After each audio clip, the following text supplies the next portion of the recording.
Let's pray. Gracious God and Heavenly Father, in anticipation of a great day of racing, we pause to just ask your blessings upon these drivers, teams, and officials. Pray for a safe day of racing for them. As we always do, we remember the men and women of our armed forces, both here at home and abroad, as well as their families. We ask you to watch over them, keep them safe. Father, God bless this great nation of ours, and may your peace and your presence be with us all. In your holy name I pray. Amen. And here today to honor America with the singing of our national anthem, please welcome Rock Nation Latin recording artist Victoria La Mala.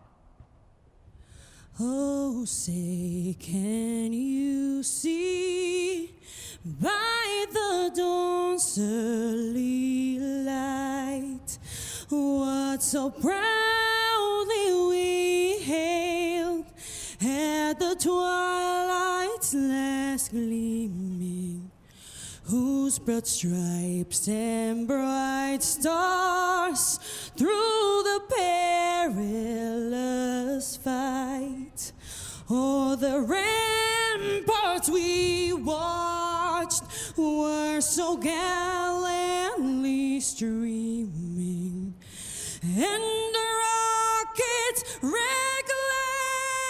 the bombs bursting in air, gave proof through the night that our flag was still there.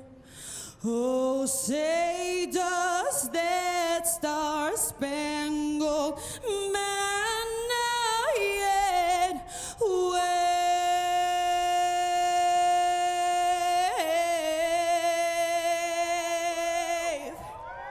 Oh, the land of the free and the home of the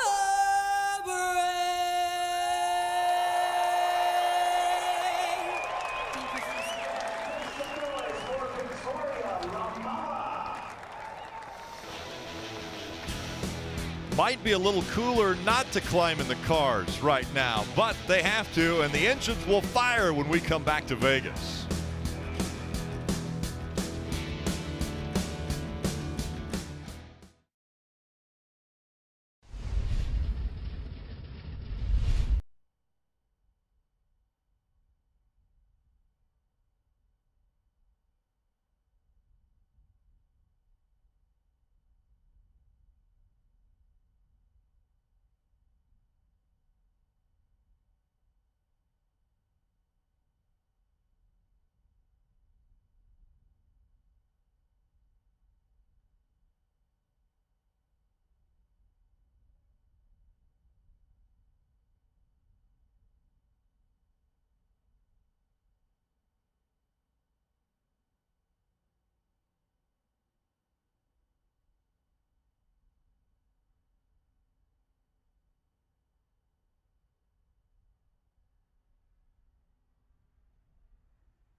a 1,000th of a second, it's a dead heat. Damn, that's close. I don't even know how close it was time-wise, but it was real close. Brian Priest delivers at Bristol. You're the man. Checkered. Attaboy, Bell. So close. He had beaten the heat. He had beaten the track. Christopher Bell will win 3 in a row. Heck yeah, boy. How cool is that? Allgaier will win in Indy. Heck yeah. You guys are awesome.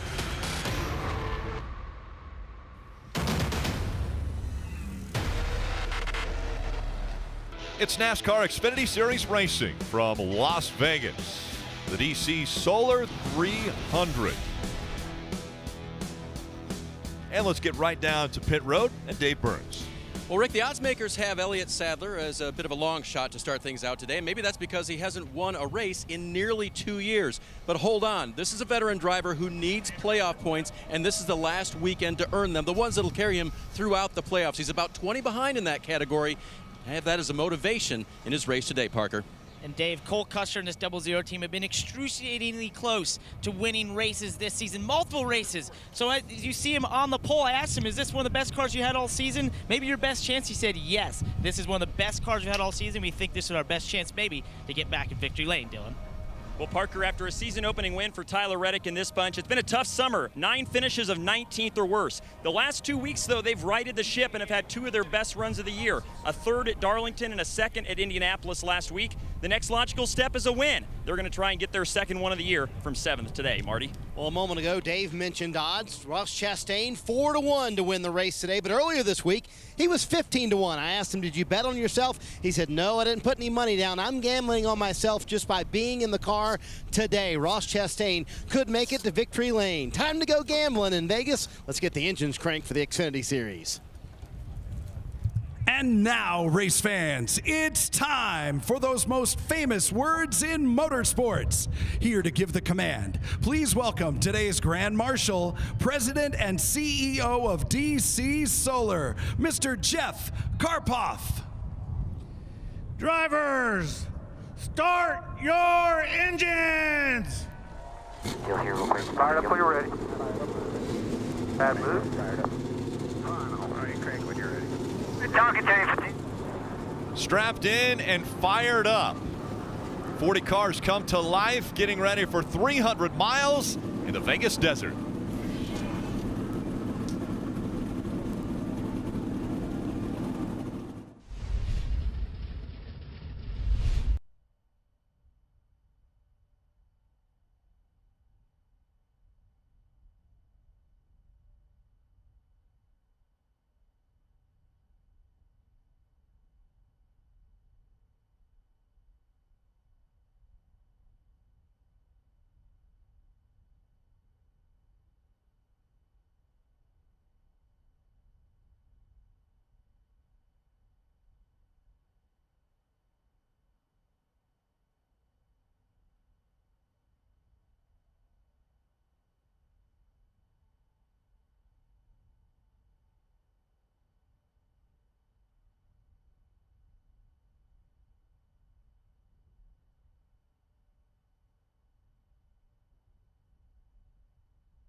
NASCAR on NBCSN is brought to you by Ford.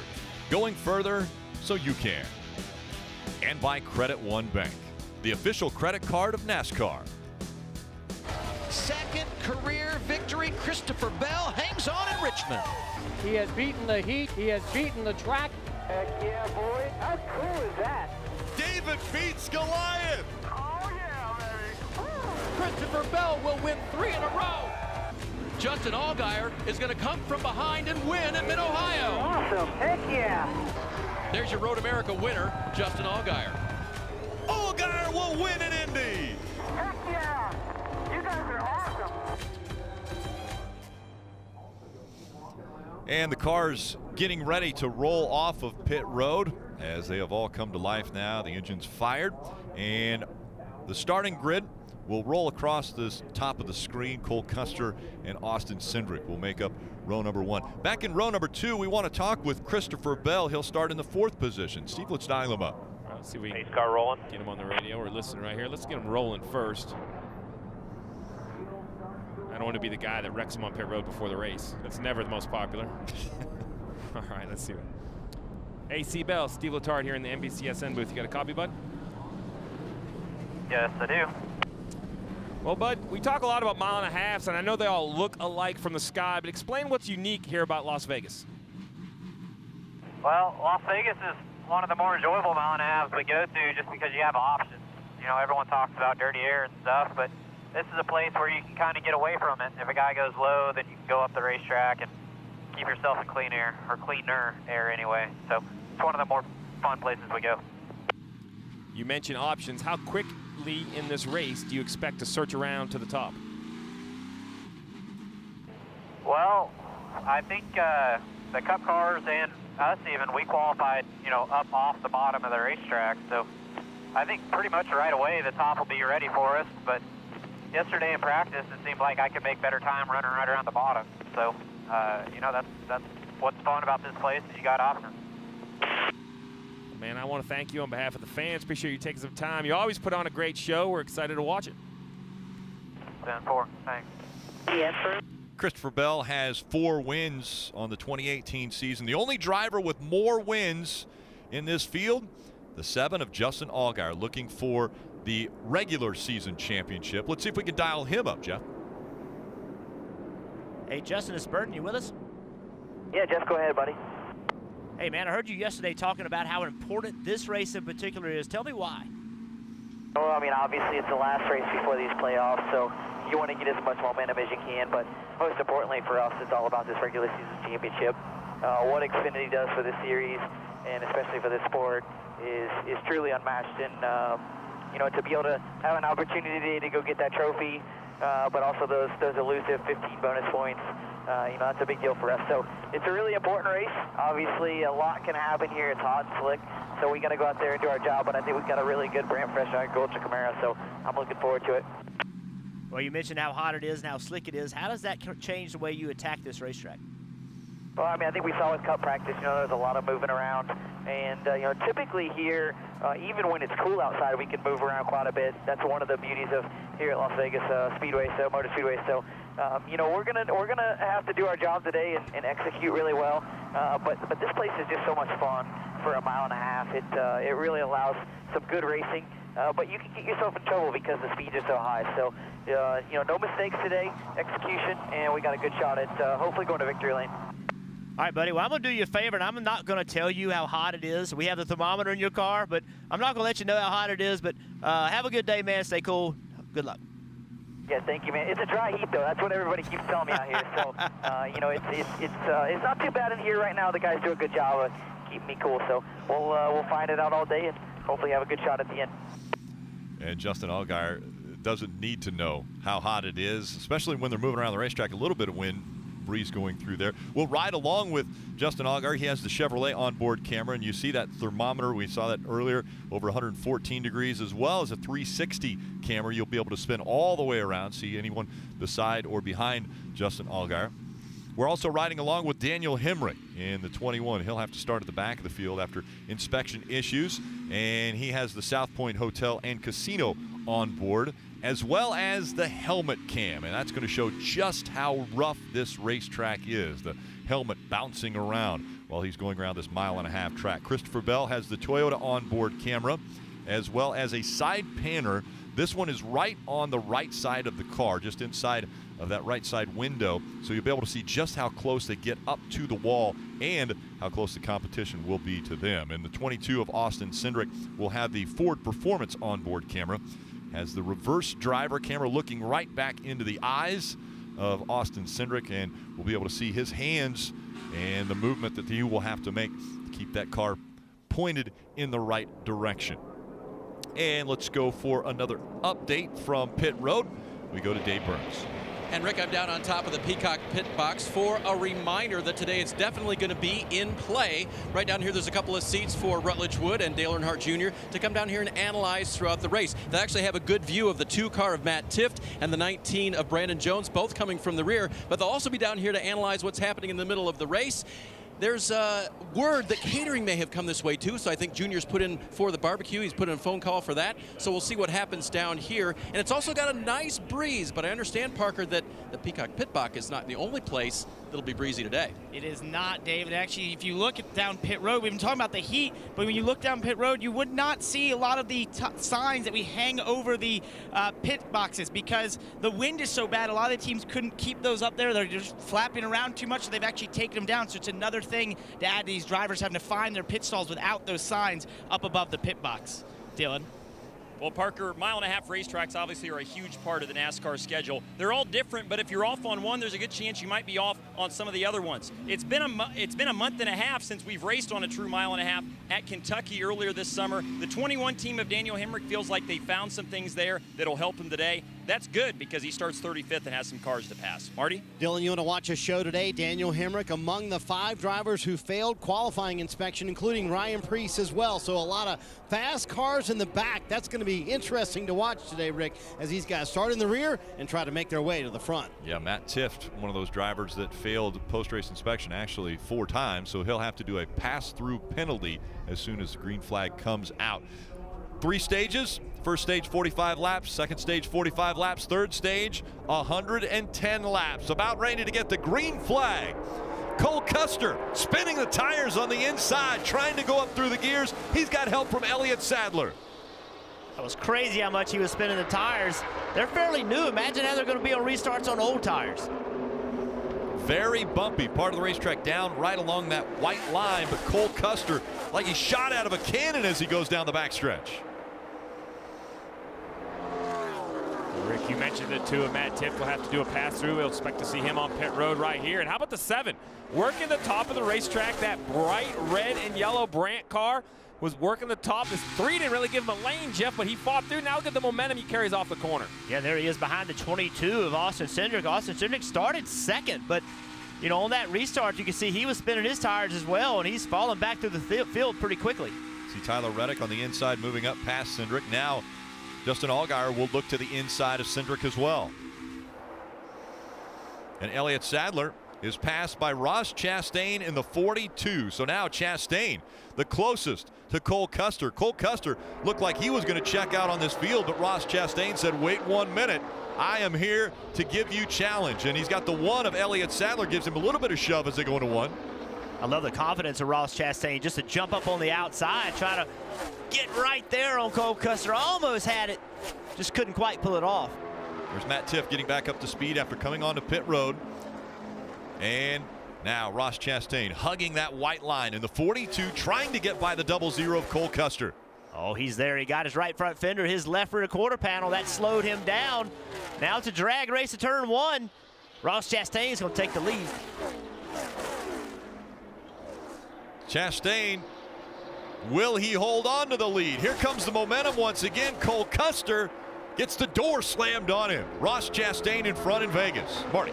And maybe a bit of a surprise to be this good early on. He told me it takes about 15 laps for that 42 car to come in for Ross Chastain, but they are very good early in the run. I asked him, everybody in the garage area saying this was the car to beat today. I said, is this better than your Darlington car? He said, no, I'm better than I was in Darlington. You see Elliott Sadler going by for second. He said, I've learned so much since Darlington, and most importantly, Jeff, I have the confidence. I know that I can do it now, and I was able to get the lead in that race and win 2 stages, Dave. And Marty, you can see the 2 car there of Matt Tifft. He is just over 1 lap behind everybody after that pass-through penalty. He was reminded, hey, you've still got the freshest tires of anybody, so go get them now. Guys will be trying to get that lap back on his own if he can ever catch the 42. That's a great point, Dave. He never made a lap in qualifying. Crow wreck on the front straightaway. Sliding through the grass, the 5, that is Michael Annette. And Rick, that all started in the middle of 3 and 4 with Ryan Preece. We mentioned he had to start at the back of the whole entire field. He knows he has to go. He forced his way 3 wide in the middle. I don't think it was a bad move or a dirty move, but he had to make something happen. When he did, there wasn't enough real estate. They banged doors, and the 5 spun to the bottom, and you see the damage that the grass has done. And we talked about Matt Tifft. We were showing Matt Tifft when all that happened. He's going to be the first car lap down, so already now he's back in the lead lap. And Michael Annette decides that it would be better, instead of rolling around the racetrack, he should stop on the apron. So it starts right here. You see Ryan Preece on the outside of Michael Annette with the 39. Sieg slides up the racetrack. Preece doesn't want to get out of the gas, nor should he. So he tries to squeeze in here 3 wide, and you're going to see instantly the 5 with a big wiggle comes up the racetrack. No room to correct, makes contact with the 18. Preece, a great save to keep his car going straight, sends Michael Annette through the grass. And with the damage on the nose of this 5, I would assume his day's over. Yeah, right here, the contact. And then, you know, without that grass, maybe the 5 car doesn't get damaged quite as badly. And one thing we're going to see when we go to Charlotte here in a few weeks, they've changed all that grass at Charlotte is now, you know, artificial. And that's something all the racetracks are going to have to look at, because that may not happen with that new stuff that's at Charlotte Motor Speedway. Yeah, a turf that has been put in at Charlotte obviously wouldn't dig in like it did there to the grass and dirt. Michael Annette climbing out of the 5. Early caution here in Vegas.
Warren.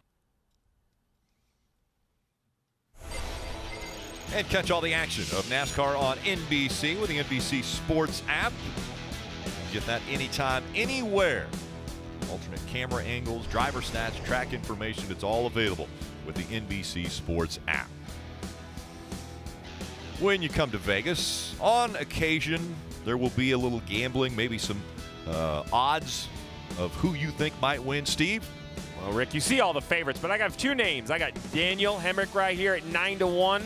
That, I think, is a great bet. He's already gained 23 positions. And don't sleep on Tyler Reddick down here at 15-1. Has some dirt background. We talked about Christopher Bell, Kyle Larson, the guys that use the racetrack so well. We haven't said that a lot about Tyler Reddick, but I watched him at Chicago run the top, search for grip, and had a really good run going. So those two, I think, would have been a good bet. Interesting, Daniel Hemrick, when he hasn't won. Hasn't won an Xfinity Series, and yet 9-1, so kind of in the middle of the field there. But you know what I've learned about these odds makers? They are really good.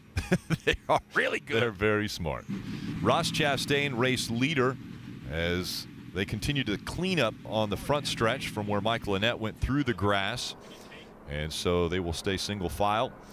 It'll be Chastain, Custer, Elliott Sadler, Christopher Bell, Tyler Reddick. Those are the top 5. And early on, a great run for Ross Chastain. Started the race 5th, was able to jump out and get the lead early.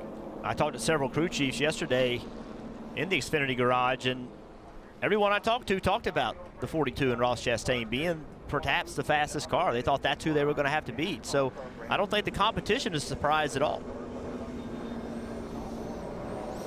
Let's listen into Ross Chastain's radio. Yeah, I was just trying not to burn through the bottom of 1 and 2 too hard. Yeah, there's more in 1 and 2. If I have room, give up more in 3 and 4. It caught me off guard to get by him that quick. Trying not to go too hard.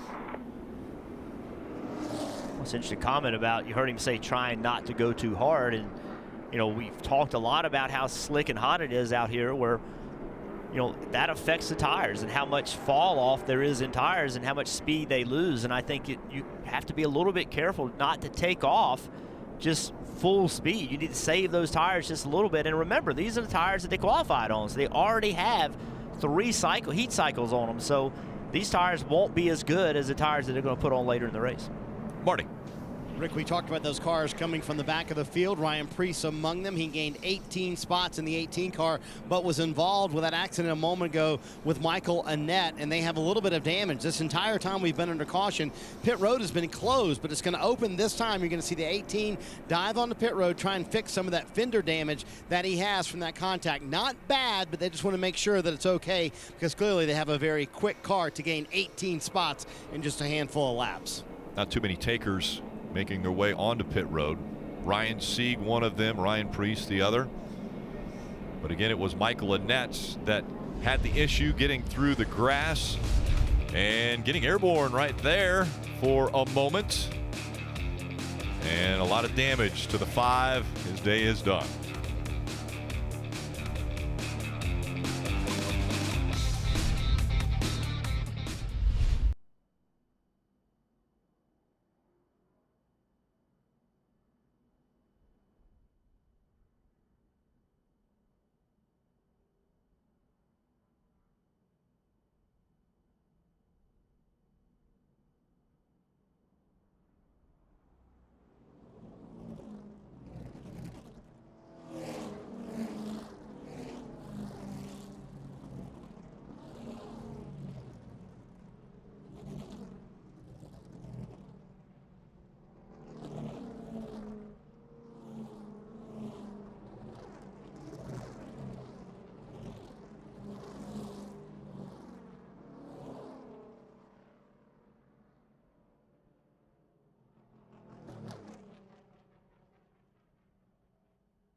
Start of the race saw Daniel Hemrick starting back in 35th, and this is the view he had coming through the field.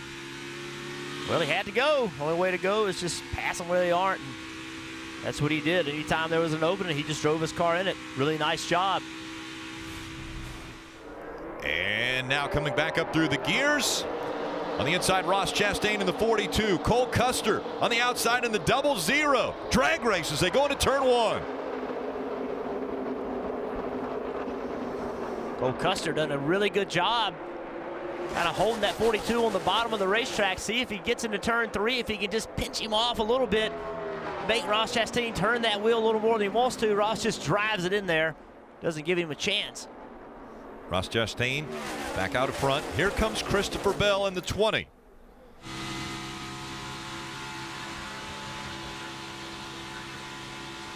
We heard Christopher say right before the race that he thought his car was the best around the bottom of the racetrack. Surprisingly, he even sounded a little surprised himself. Uses that lane to get by the 00 of Cole Custer and runs that lane again, trying to catch the 42 of Chastain.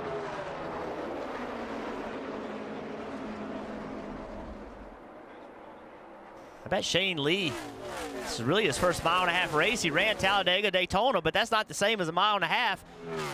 Doing a really good job, driver for Richard Childress, that 3 car. Shane Lee never has run a race here in Las Vegas in the Xfinity Series, and the 18 on pit road, Marty. Yeah, went out after they fixed the damage behind the left rear tire. He said he felt like something was broken in the rear end of the car. They were going to check the track bar mount to make sure that wasn't the problem. NASCAR did put them on the damaged vehicle policy because they were involved in that last caution, but he went back on the track. They're going to see if that rear end issue gets any better from the 18 car. And once he makes minimum speed, that clock goes away. It will reset until if he's involved in another accident, then he would have the full clock once again. Daniel Hemrick continuing his climb up through the front underneath Austin Cindric. That puts him in 8th. Well, he's not done yet. Austin Cindric still battling out on the outside. Well, and guys, one of the things to keep note here of Hemrick is that I talked to him just before the race started, and he said that they got better the longer they went yesterday when the track laid more rubber. So as we continue to turn laps here and as the track continues to get more rubbered up, don't be surprised if they continue to march forward. There's more rubber on it, obviously, than there was yesterday, and that's played to their advantage so far. Rick, the 21s had to do this before. He started 35th at Texas, worked his way all the way up to finish 3rd. Same issue, didn't get a lap in qualifying. Just remain patient. All the way up to 8th. Now it's a whole new race. Still 184 to go. And just 29 until the end of stage 1. Biggest movers. The 11 of Ryan Truex. Actually sat next to him at dinner last night. He has moved up 28 positions into the top 10. It's all that food we gave him last night. I think he liked it. I think he did. Oh, man. And the 9 got into the wall. Tyler Reddick. Heavy damage. You can see that the tail's pushed back, which tells me that he's hit the right side hard enough. One back on the bottom. He's running in 6 when it happened. Good information there. No smoke. Let's take a look at the damage. That's pretty serious. When you see that gap to the deck lid, you big slide right here off the top, Jeff, and he just, whoo. I think the wall saved him from spinning out. Yeah, this is something that he's cleaned up the last couple weeks. Went to Darlington, one of the toughest racetracks, ran very well there, avoided this contact. See, he's just out of the groove. Then he ran well last year, week at Indy, no contact, and then today in the wall early. And this is something he's got to get cleaned up. It's too much contact. He's got to back himself up just a little bit and keep that car clean during these races. Unforced errors. It's tough enough. Can't have unforced errors. He's learning. I mean, he's feeling his way through, and you know, people learn differently. He's one of those guys that's going to overstep his bounds and learn that way. There's other people that creep up to it and find it. He's just one of those guys that's not afraid to put himself in a situation, and he doesn't feel like he's got himself in a bad situation, but he's going to have to find a way to pull it back just a touch. Hammer down for Cindric as he's able to get by Tyler Reddick. Again, Reddick, it looks as though almost feeling that car out to see what he still has after contact with the wall. Dylan. Well, and guys, one of the things that, to your point, that they wanted to do after having 2 strong runs the last couple weeks was just continue that and continue that momentum. And they felt like that after Darlington, they just got 1 in the books, so they wanted to continue that at Indy. They did the same thing here, or the same thing at Indy last week. The goal was to do the same again, just not do anything too crazy, just soldier on and get a good finish, and obviously some adversity to overcome here early on. You see that green and white car underneath Matt Tiff in 19. Brandon Jones, he also had to start in the back, so he's worked himself up. Also, this is battling for 11th place. Yeah, Ryan Truex has moved up to 9th now. Tyler Reddick running in the 10th position. That's what you see on the left side of your screen. And then Brandon Jones in 11th, trying to get that 10th spot away from Reddick. Can't take the position there. Good battle on the right side as well between Justin Allgaier, regular season points leader, as well as Daniel Hemrick. What a move he's making now in the 21. Again, starting all the way back in 35th, trying to get by the 6th place car of Allgaier.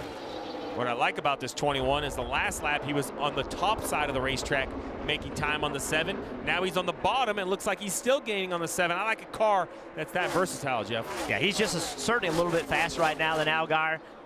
Let's see what Allgaier does if he decides to race him. Really doesn't overdrive the car into the corner. Hemrick right on the bottom. Allgaier didn't overdrive. He knows Hemrick's a little quicker. Justin's going to work on his car, try to make it better. Going to cross him over.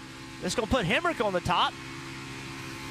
Allgaier went all the way down to the apron. Remember, that's where the grass was kicked up by Michael Annett earlier. So Allgaier will have to be careful that didn't get anything on the grill and potentially overheat, especially as hot as it is here. It's 2 guys racing each other hard, but not too hard on lap 24. Long way to go. 2 distinctly different lines there. Justin Allgaier all the way up at the top of the racetrack. Daniel Hemrick down at the bottom. But everyone chasing Ross Chastain as we go NASCAR nonstop.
A hot, slick racetrack, and you've seen it all. Well, get set for the playoffs with Fantasy Live's playoff game. If you haven't created a team or joined a league, right now is the perfect time to do it. Visit NASCAR.com/fantasy to create your entry.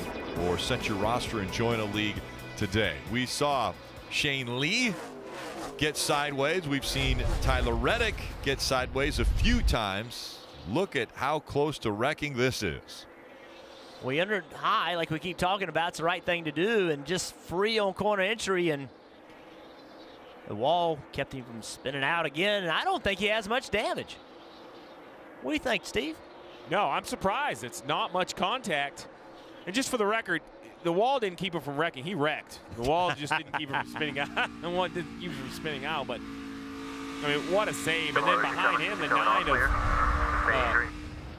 the 9 as Tyler Reddick. Well, it was like matching slides, back-to-back laps. It was like a drift competition, and they were following each other. What's great is that Shane Lee can't quit, right? He's got to just keep going. You can't just say, well, I just got to slow down. He's just got to keep digging.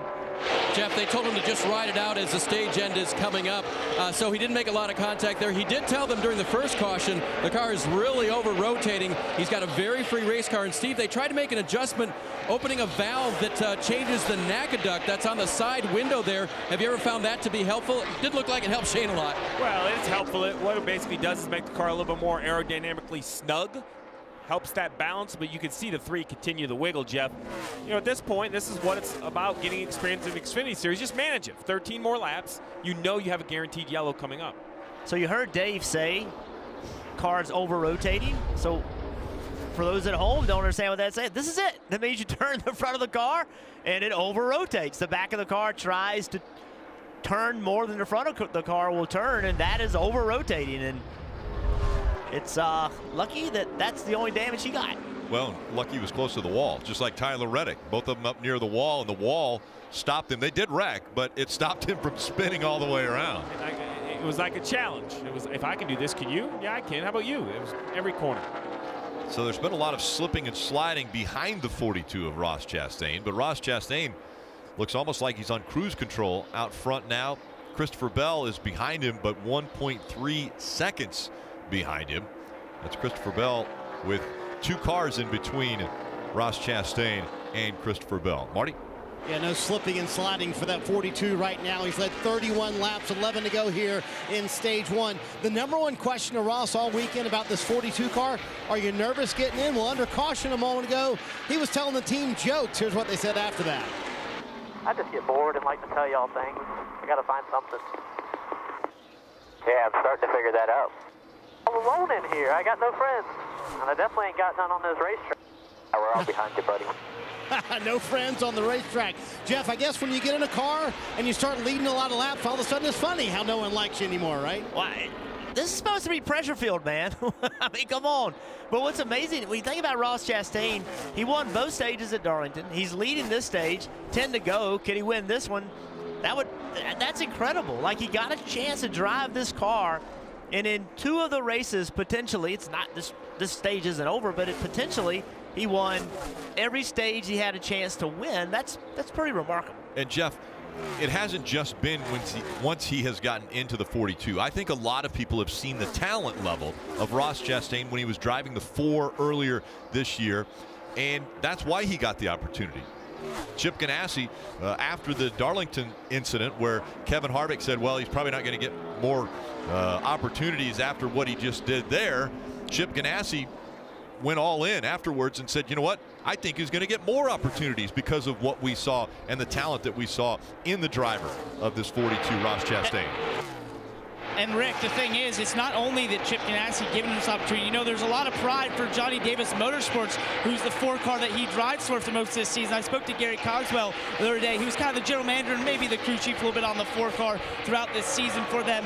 And he said, you know, we knew the talent level of Ross, so we were all so excited for him to get this opportunity. And it just puts a lot of pride in that organization to know that they gave him that springboard to get in this 42 car. And he hasn't turned his back on the 4 team as well. As a matter of fact, he asked NASCAR if it was possible. He said to NASCAR, can I have the 4 car and the 4 team join me for the pictures of the 12 drivers that will be in the playoffs at the end of today's race? As long as Ross Chastain, which right now he's in that situation where he's going to be able to make the playoffs, he asked for that team to be there because he thinks they deserve the notoriety that they have helped him get to this position where he's going to be running for a championship this year.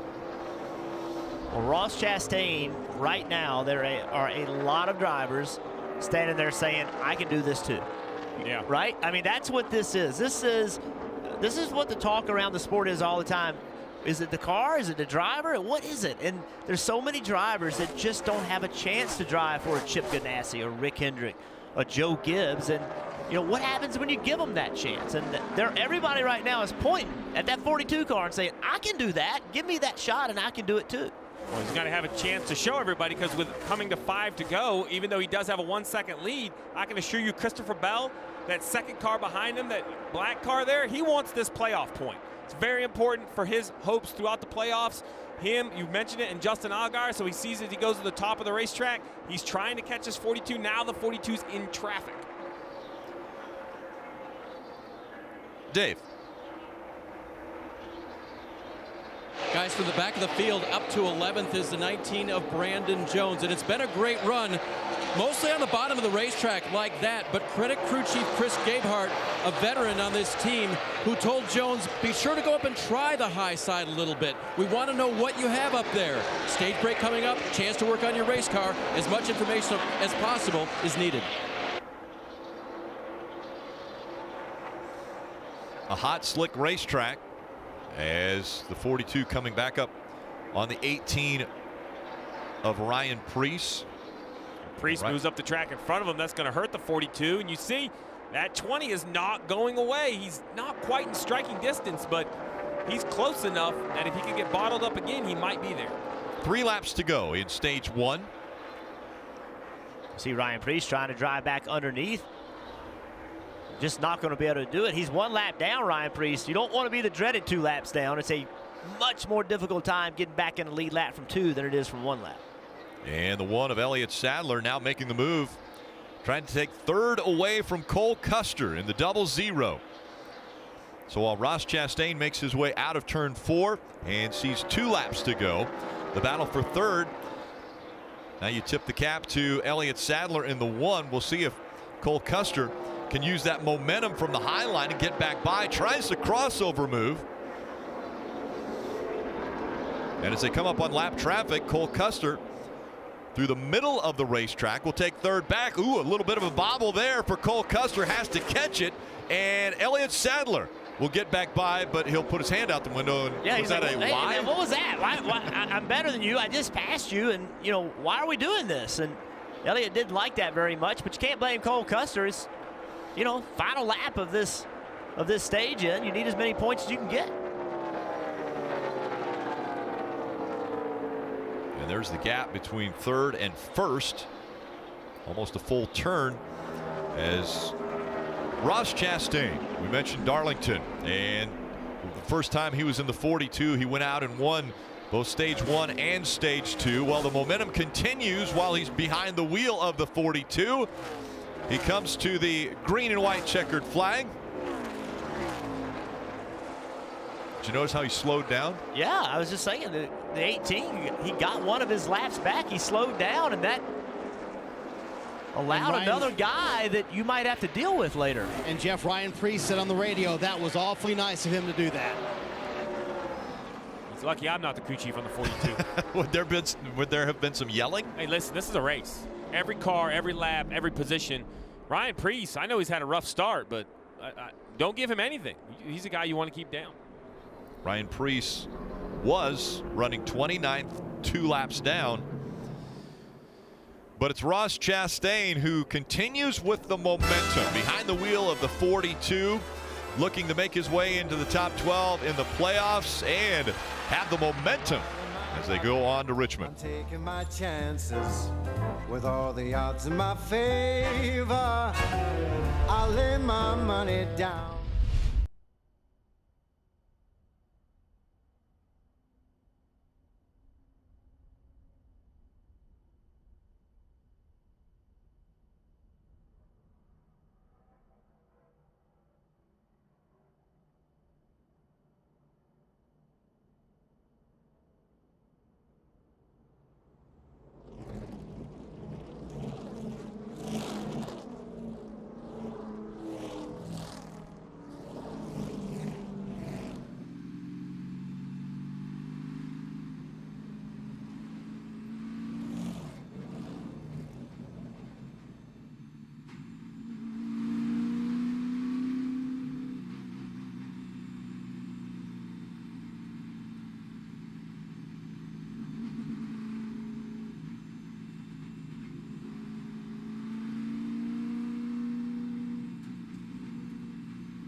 It's NASCAR Xfinity Series Racing from Las Vegas and the DC Solar 300.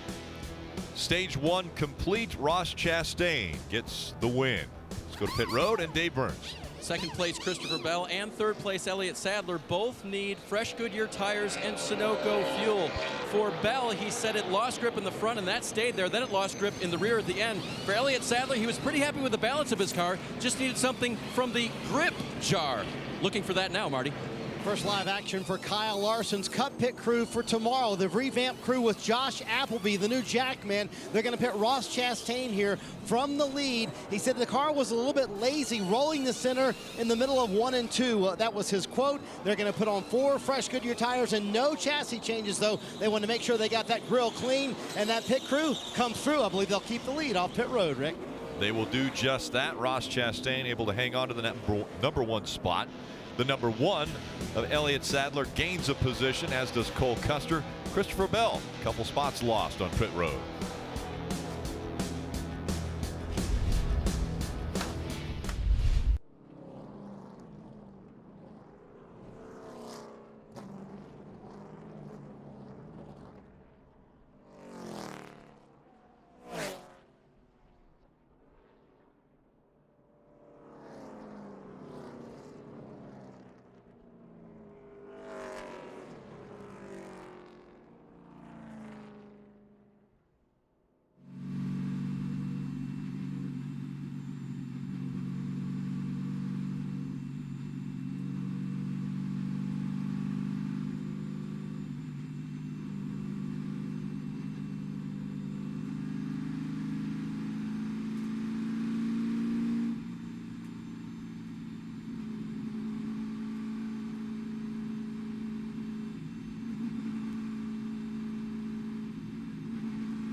NASCAR on NBCSN is brought to you by Toyota. Let's go places. And by Credit One Bank, the credit card perfect for everyday purchases. Let's go down to the Peacock Pit Box and our friends Rutt and Junior. Oh, Rick, it's so much fun to be down here on the Peacock Pit Box. Get to watch a race with you. What's really jumping out to you thus far, Junior? Well, just the slickness of the racetrack. We got some video here of these guys having trouble with the grip. We talk about wanting to add grip to the car when they come down pit road. Well, this is why these guys are sliding all over the place. It's hot, slick racetrack. You're using the racetrack from the bottom groove all the way to the wall. You see the 9 car here get loose into the fence. We're going to see the 3 car as well have the trouble he had around 1 and 2. 3 held a pretty nice little drift. He did a good there, job keeping the damage to a minimum. You know, it's what we're going to see tomorrow. I'm excited for tomorrow's race. We're going to see more of this today, but, you know, this is the same thing the Cup guys are going to have to deal with tomorrow, so it's going to be a long race for them. Yeah, Chastain. I mean, Chastain doing Chastain things. The only thing is letting Priest get his lap back. Why you got to do that, man? Come on, he's such a good guy. He knows what this shot That's being a little too nice. I know, but it's hard to Priest turn off. Priest is good. You can't let him get back in the race. It's hard for him to turn off that personality that he is. He's always been that underdog. For him to slow down like this, here he is. You're saying you'd never do that. I got some in-car radio of him discussing his thoughts there. I think it's hard to. We're here to race. All right. Trying to help someone else like me. Hard to teach an old dog new tricks, right? He's a good guy. Ross Chastain, Elliott Sadler making up row one. Chastain on the inside. Sadler helped Chastain on the last start. Now will Cole Custer give Chastain the same shove as they go back up through the gears. Little help from Christopher Bell in the 20, trying to get the 1 by. Here comes the 21 of Daniel Hemrick. How about Hemrick? That was an aggressive restart. He was pushing the 00 of Cole Custer. Cole Custer was trying to push Chastain, and now the 1 of Elliott Sadler still battling for the lead. And Daniel Hemrick drops down to the bottom of the racetrack, chasing after Ross Chastain. Rick, what I was going to say, this is where Chastain's so good. You see how hard he could drive into the bottom of the racetrack. He has confidence on those front tires. They're going to work, at least for a couple corners, allow him to clear the 1 so he can't get on that right rear quarter panel and stop the momentum. Now the 21 of Hemrick is going to try to come through as well. Guys, I like this 21 car. We haven't seen much, but he was in traffic that whole first stage. Now that he's close to the front, we'll see if he has anything for that 42. 1 of Elliott Sadler drops back to 3rd. Cole Custer in 4th. Justin Allgaier fighting now for the 5th position with Christopher Bell. Those two side by side for that 5th spot.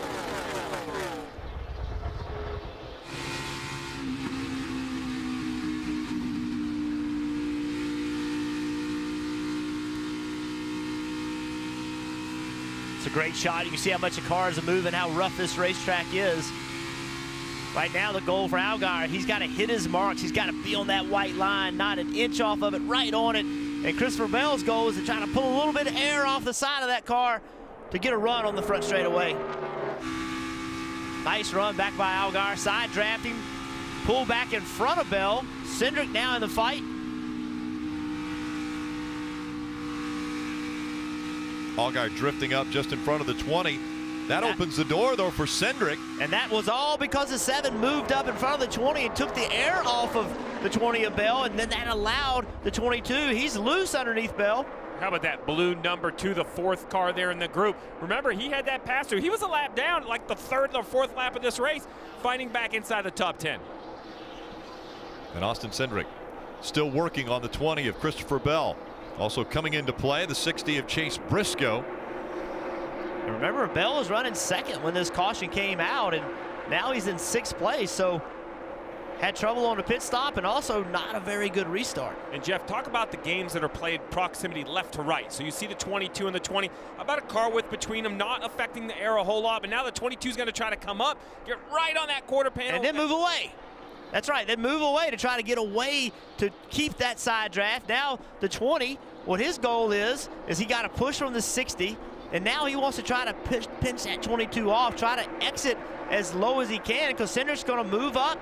So now the 20, left side, right on the right side of the 22. That slows the 22 down to try to get in front of him. What I like what Chase Briscoe in the 60 is doing, look, he's running the lane between those two. There's still some air coming through there, still getting air to the nose of his car, gaining front downforce that allowed him to have a good corner. Now he's going to push the 20 out for the pass. And when he got on the outside of the 22, that slowed the 22 down, which moved the 20 out in front of the 22.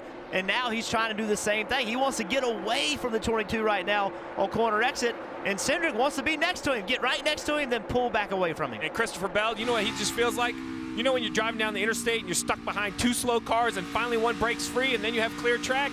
That's what the 20 feels like. He now has clear track in front of himself. It's a chess match at 175 miles an hour. These guys are very meticulous with the moves that they're making, and they're working as Christopher Bell has been able to get in front of and now check out from Austin Cindric. Cindric able to clear the 60 of Chase Briscoe. And an interesting thing right here is we're watching the green and white car and the black car. Cindric drives that 60 car every now and then. Remember, he drives for Penske and for Roush Fenway, so he knows that car, knows that crew chief, knows that team, and today he's competing against them, but many races during the year he actually drives that car. Let's get an update on those three that are fighting for position. We'll start with Dave. Rick, want to tell you why Christopher Bell lost those 2 spots on pit road. He actually radioed back to the team and apologized. He said, sorry guys, I misjudged the grip level coming out of the pit box. Marty? Dave, it's fun to watch these young drivers battle it out. Austin Cindric back there in the white and green number 22 car. Brian Wilson, his crew chief, told me the biggest thing with Austin this weekend, keeping him reined in and focused. He sees those 6 win stickers above the door on the 22 car and feels like he has to win. That's not the case. We don't expect him to win. We just expect him to manage the day, Parker. We see a little battle there on the left side between Elliott Sadler, I believe, and Cole Custer. I want to talk a little bit about Chase Briscoe and this great run he has going right now inside the top 10. I found it funny he was racing Christopher Bell there because they're really good friends from the sprint car world. And earlier today, Chase was telling me that he was talking to Christopher about these Xfinity cars because he's still getting used to them. And Christopher told him, yo, my car really feels like it does in the Truck Series. It doesn't feel that much different. And Chase said, well, my car hasn't felt like that at all until this week. He said, finally, I had the feel that Christopher's been talking about all year, about feeling like a truck. And you're seeing the performance right now on the racetrack. We're inside the top 10. Left side of the screen, those are teammates running for the same organization, Junior Motorsports, Elliott Sadler and Justin Allgaier. And it seems as though every single race, these two will be near each other. Elliott Sadler, Justin Allgaier. Elliott Sadler announcing earlier this year that he would retire from full-time racing. Talked to him on the plane, and he said his son Wyatt is in a position now where Wyatt is doing some things with baseball and travel ball, and he just wants to be able to spend more time with his family. And I think Elliott Sadler, you know, I don't think he feels like they've been as good as Justin Allgaier and his team, and they really haven't. Look at the number of wins that Allgaier has, and Elliott hasn't won this year. So I think this is an important race for them to go to a mile and a half and have a good showing and run in front of his teammates some. I think that's what this team needs. Jeff, that's something that was on my mind as well. And I talked to Kevin Mendering, Elliott's crew chief, this morning about whether or not they would be migrating a little bit toward the 7 car, who had been doing so well lately, you know, adjustment-wise, setup-wise. He said, you know what? Not really. He said, we've been running pretty well. We're pretty happy with what we've gotten out of the 1 car. Just haven't had particularly good luck. They wrecked last week at Indy. He said, we normally start sort of the same, but it's not like we've made a big directional change toward the 7 at this point. Dylan? Well, and Dave, right now they're battling, the 7 car is battling some handling issues. They were extremely loose early on. They're the Too exact hard into the wall now. in turn 4. One of those being Ryan Reed in the 16. And a lot of damage to the right front of that car. There's another car right there, the 2 of Matt Tifft. Saw him backed. He's headed the wrong direction right there up against the wall. We just documented the good recovery he had from the earlier issue. Had to come down pit road to serve a penalty. Heavy, heavy damage for Ryan Reed. They're running for 11th and 12th. He's trying to get back onto pit road using the short oval that's right in front of the grandstands here. But a very hard hit for the 16 of Ryan Reed. And Matt Tifft trying to climb out as we see Ryan climbing out of the 16. But Tifft trying to climb out of the 2, but he's got the wall right there. Yeah, you saw Tifft trying to get out. And he couldn't. So now they're taking the right side window out. See Ryan Reed down on the ground, obviously in some discomfort. That happened right in turn 4, just as the cars were about to exit, and you can just see Ryan Reed catching his breath. You saw the damage to that 16 car. Huge impact to have that much damage on the right front corner.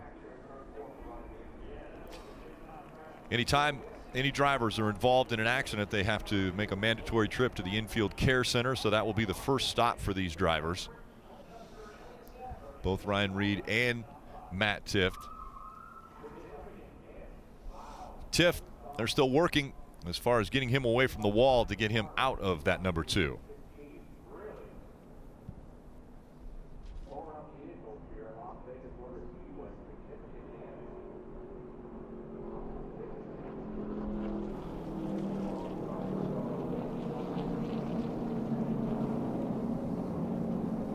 That's the AMR safety team. Is on the track.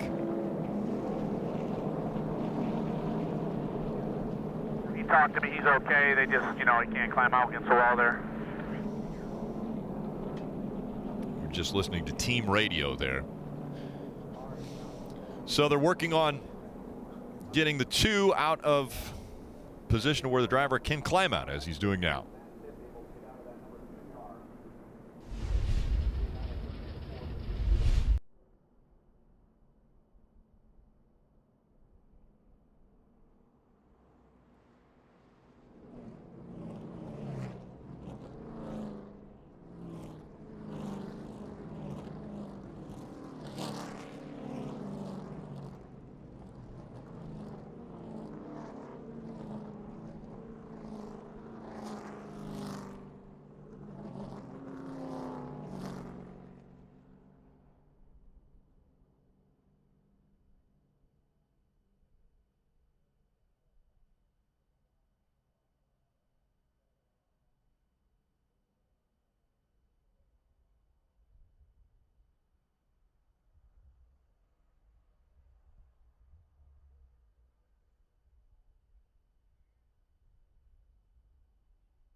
And the cars have both been taken behind the wall. There's Matt Tiff's number 2.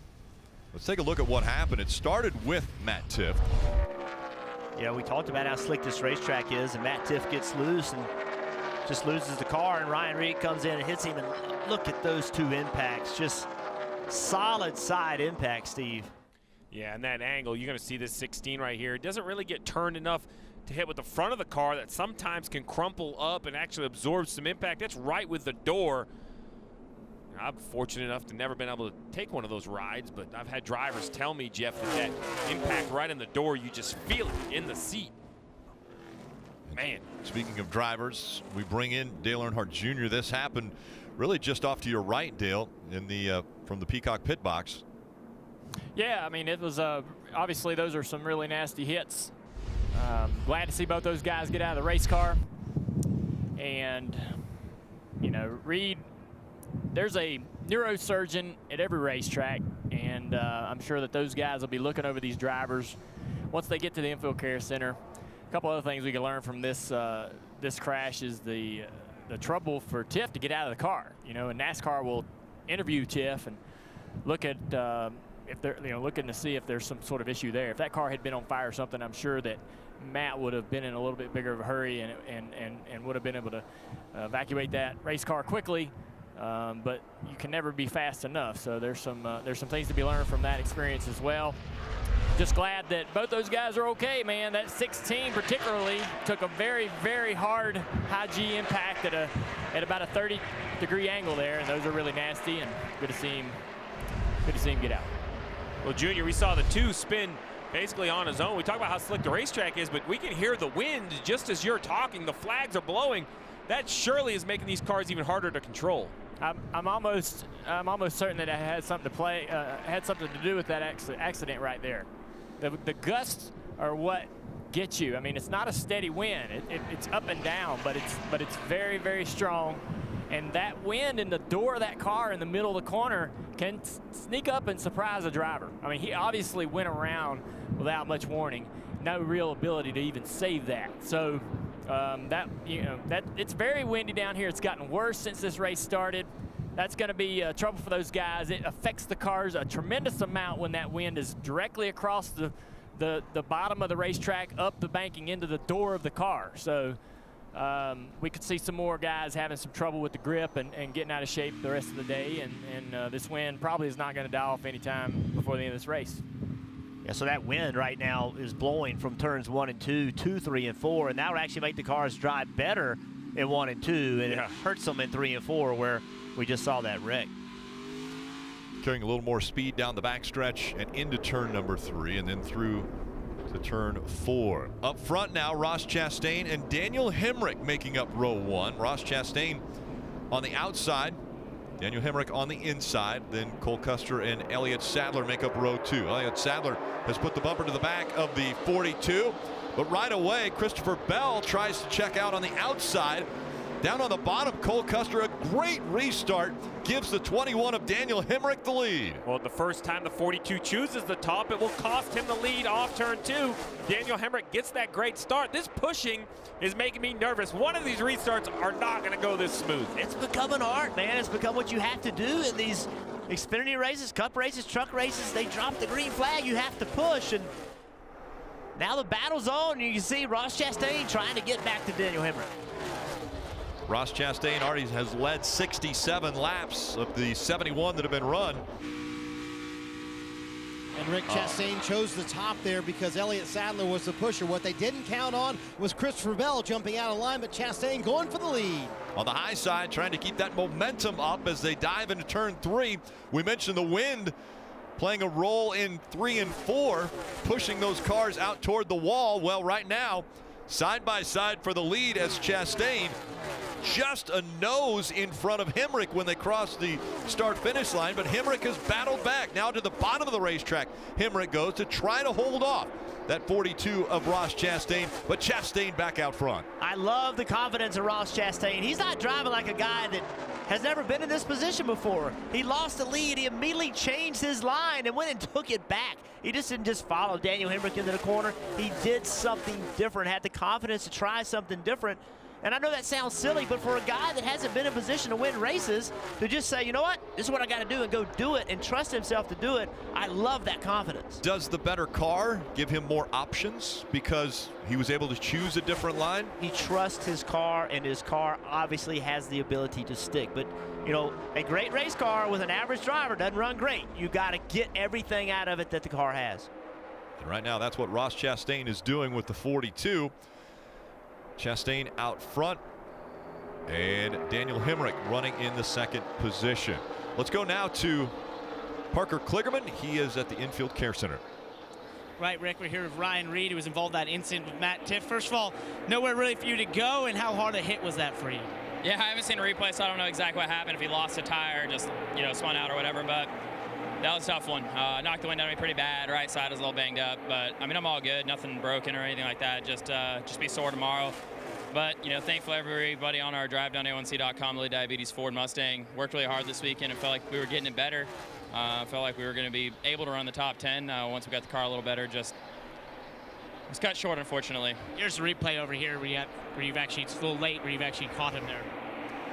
Yeah, I mean, I caught it late, so I didn't see the initial. Oh, here we go. Yeah, I mean, the two's just spinning down the track, and you're already committed at that point, so it was unfortunate that we tore up a race car, but we'll hopefully, I think we're okay to get in the playoffs and go to Richmond. And it's just a bummer way to start it, but I'm not going to give up. I hope everyone tuning in on their Xfinity stream is having a good time watching this race, because it's a lot of fun out there, hot and slick, sliding around. Just really bummed out for me and my guys that we couldn't go out there and finish it off, but we'll come back to Richmond stronger. Wrong place at the wrong time, guys. Glad he's okay. tough hit for both drivers. Ross Chastain, Daniel Hemrick running 1-2. So we go NASCAR nonstop.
Monster Energy Cup Series playoffs. They will continue next weekend at Richmond. Be there for the first ever NASCAR playoffs race weekend. The contenders battling under the lights. Some classic short track action. Pressure always on. And for you to be there, visit NASCAR.com/tickets to purchase your tickets today. Allgaier working on Christopher Bell. Get a few updates from pit road. We'll start with Marty. And Ross Chastain out front as we'll go through the field. Rick, he's led 78 laps thus far here this afternoon in Las Vegas. And, you know, he said one race he watched coming into this race was Kyle Larson's domination of everyone when they were here in the spring. He said, I wanted to learn how Kyle managed the race. So far, he must have learned some good things because Ross Chastain, the dominant car. Behind him, Cole Custer trying to run the high line as best as he can. A little bit too free for that car. His racing career started right here, not on this racetrack, but on the track property at the Bull Ring out back, just like the Busch brothers, Dylan. And Daniel Hemrick running in that third spot just a little bit too tight to do what Ross Chastain in that 42 car has been doing. They're using today as a benchmark to gauge how their mile-and-a-half program is doing as they get set up for the playoffs. So far, top marks at this point as he's marched from 35th. Marty? Hey, Dylan, when I talked to the crew chief of the 20 this morning, that's Jason Ratcliffe, he said, we do not have a winning race car. We're going to need to take a few swings at it today. They're going to need another one. Still not running where Christopher needs it. Austin Cindric having a very solid day, Dave. He's in the 6th position right now, so the car's a little bit too tight landing. The theme for the 22 team all weekend long, they have been focused on just trying to get base hits. Not doubles, not triples, but base hits because they want to get themselves into the playoffs for the Owners' Championship. A big part of the season for the 22 team. Elliott Sadler runs in the 7th position, and his car is not where he wants it to be right now. Way too tight is what he's saying. Right behind him, or shall I say, next to him, Brandon Jones, still very good, and his crew chief reminding him something that we've been talking about. When you give me feedback, remember, the wind is pushing a lot harder on your door in turns 3 and 4, Parker. And what a great run for Chase Briscoe behind him there in the 60. If you remember back to Chicago earlier this year, he finished in the top 10 in this car. And I spoke to his crew chief, Mike Kelly, about that run. And he said, you know, in the second half of that race, on our data, we were the second fastest car on the racetrack. Well, right now, he's clicking off lap times that consistently find himself in the top 5 of fastest cars, Dylan. And he's battling with Tyler Reddick right there in that 9 car, who's a little bit too tight on the exit, said he needs to be on the throttle sooner. But a nice rebound for them so far after getting into the wall early, looking for 3 good weeks in a row here after a 3rd and a 2nd the last 2 races. That's the top 10. Thanks, guys. That was great. Ross Chastain still holding on to a comfortable lead over Cole Custer. 1 second separating the top 2. And a pretty good little battle was going on there between Allgaier and Bell. We teed that up a little bit at the beginning of the show, talking about those two fighting for the most playoff points as the playoffs will begin next week. And right now they're running nose to tail around the racetrack. But everyone chasing after Ross Chastain.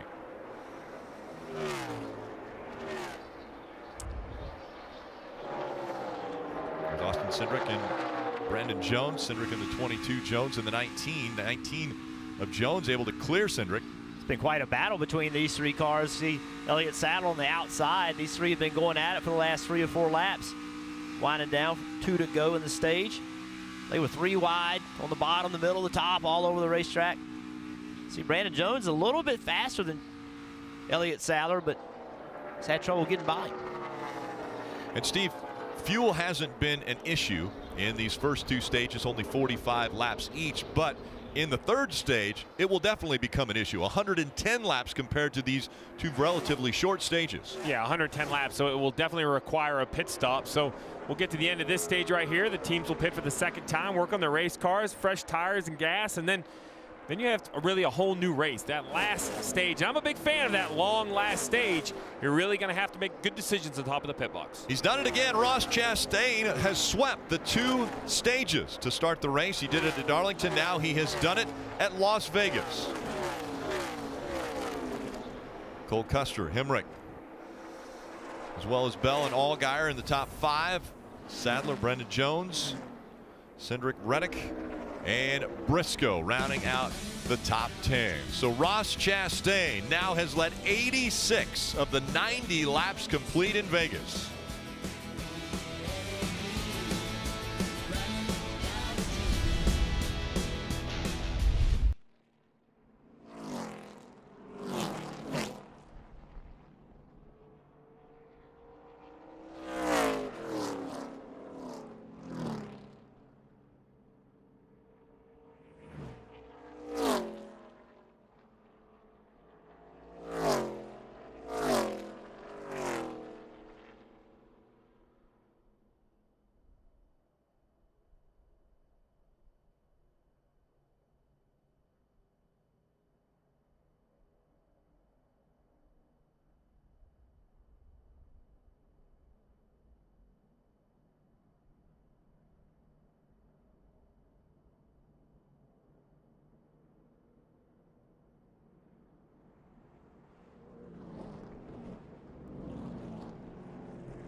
Lee Diffie with you at Sonoma Raceway on championship weekend in the Verizon IndyCar Series, where this guy, Scott Dixon, is trying to become just the second driver in IndyCar history to win 5 championships. His young American challenger is Alexander Rossi, who had a rough Friday in practice, but was still in the top 10 on the timesheets. Qualifying carries a premium. You can see it later tonight, 8 Eastern, here on NBCSN. And it's already been a big weekend for the Verizon IndyCar Series. Very tough circuit to try to stay on at Sonoma. We've seen 12 cars that have gone off track. Well, tomorrow on NBCSN, there will be a champion crowned in the Verizon IndyCar Series. That coverage will begin at the Grand Prix of Sonoma at 6:30 p.m. Eastern. And cars on pit road, Dylan. Daniel Hemrick comes in from the 3rd spot complaining he just doesn't have enough turn in the rubber in turn 3 and 4, and he can't carry speed through the center. They're going to make a track bar and an air pressure adjustment along with 4 tires and fuel in the 21. Marty. Ross Chastain has led all but 4 laps today. Dylan said the car was tighter the longer they went. Interestingly, he almost missed his pit stall last time, so they reminded him of the design of the sign to make sure he hit it correctly this time. Cole Custer comes in running 2nd. The temps a little high on that 00 car. Little free in, tight center. You saw a wedge adjustment, and look at that drag race off pit road behind that 42 car rig. Chastain stays perfect on pit road, holds position, but Cole Custer, the big loser, 5 spots on pit road.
And 2 stages complete, both won by Ross Chastain. And could he get his first win in the Xfinity Series today? Let's check in with the Peacock Pit Box and Rutten Jr. I tell you what, it sure is beautiful down here. Got such a great view of this track. It is fun watching Ross Chastain get out there and do some work, isn't it? Yeah, he's doing great. Let's take a look at his day so far. Looks kind of like his day at Darlington. Takes the lead early from Cole Custer. Here he is winning the stage, letting the 18 get the lap back. Team didn't like that. 18 car's pretty good. Can't let those guys get back into the race. Doesn't have such a great restart right here, but he fixes that real quick. Yeah, huge push from Sadler there. So he's taking the lead back from Hemrick, winning stage 2. So he's got 4 stage points now. All right, so this was a race where there weren't a Cup guys. And Hemrick and Custer and people like that have an opportunity to get stage points. But who's getting them?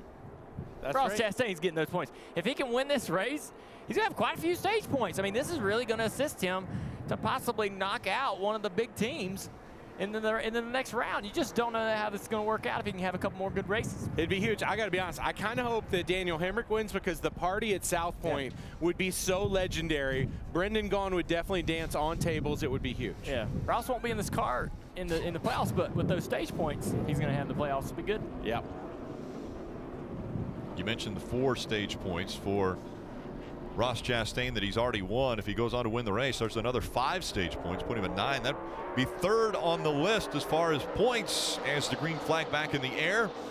Ryan Preece, you see speeding on pit road, and the penalty for the 18 team. The hits just keep coming for that team as they stay side by side for the lead. Hemrick on the outside of Ross Chastain, and Chastain will move up, try to do a little side drafting as they dive back into turn 3.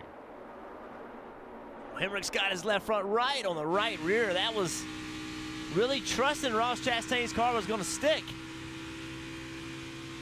Fortunately, it did. Well, that could have been a big wreck. You see that this 4 wide coming through the tri-oval. See the 22. Cindric was in the middle there. And how about right in front of Cindric? Right there. The duct-taped tail panel on the 9 of Tyler Reddick. He was, I think, the first car maybe to make contact with the wall early in the race. The team continues to work on the cars. Elliott Sadler clears the 22 on the bottom of the racetrack. The 19 is going to try to make that move now. And 3 wide behind them. They'll go all the way to the apron, trying to get some track that they can make advances with. Steve, now that we're into this 3rd stage, which is 110 laps long, how far can they go on fuel? Well, they can split it up basically in half. They can run, just over 50, 55 laps. And I think at this point, that's what you're looking to do. There's no advantage. Everybody's pit window is going to be so small. The real question is if the yellows come out. When do you put a set of tires on? They're limited here in the Xfinity Series. They don't have an abundance of tires, so when you put the tires on can make the whole difference. Chastain and Hemrick running 1 and 2. The difference about 0.2 of a second between the top 2. Allgaier has 3rd. Reddick is in 4th. Christopher Bell back in 5th. But Daniel Hemrick staying a lot closer this time to Ross Chastain than he did after the last restart. Yeah, and remember late in that run, the 00 passed the 21. And I thought he was going to be the next guy that the 42 is going to have to deal with, but he had that uncontrolled tire on the pit stop. That allowed Hemrick to start 1 position closer, and he's making the most of it. See them both moving around. Hemrick went to the top that time. He saw Chastain go to the bottom, so he went to the top, trying to get some clean air. And then lurking behind them, Justin Allgaier hadn't really had that much speed today, but there he is. Brendan Gaughan, not Brendan Gaughan, it made me think of Brendan Gaughan. Daniel Hemrick putting some pressure on. Got a good run. Now he gets to the inside of the 42, trying to take that top spot away. And that's just a power move. He just went to the bottom of the racetrack, turned better, patient on the throttle, took the position. Will he be able to hold it 42 off, though? He'll have a big run off the top of 1 and 2. That's going to have to side draft him. He just can't do it. He had such a run, he couldn't even defend him with the side draft. Back to the front is Ross Chastain. Then Daniel Hemrick, new into the picture. Justin Allgaier running in that 3rd spot.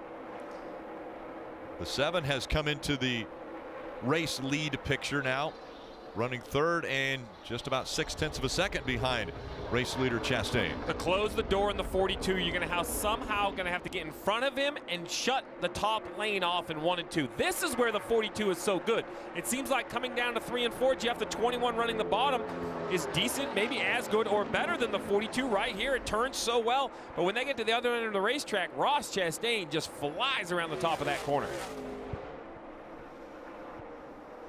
And how long can Hemrick hold on? Well, that's the problem, is the longer that he's behind, the harder it is on his tires. Ross Chastain has that clean air. See Hemrick driving back to the bottom of the racetrack.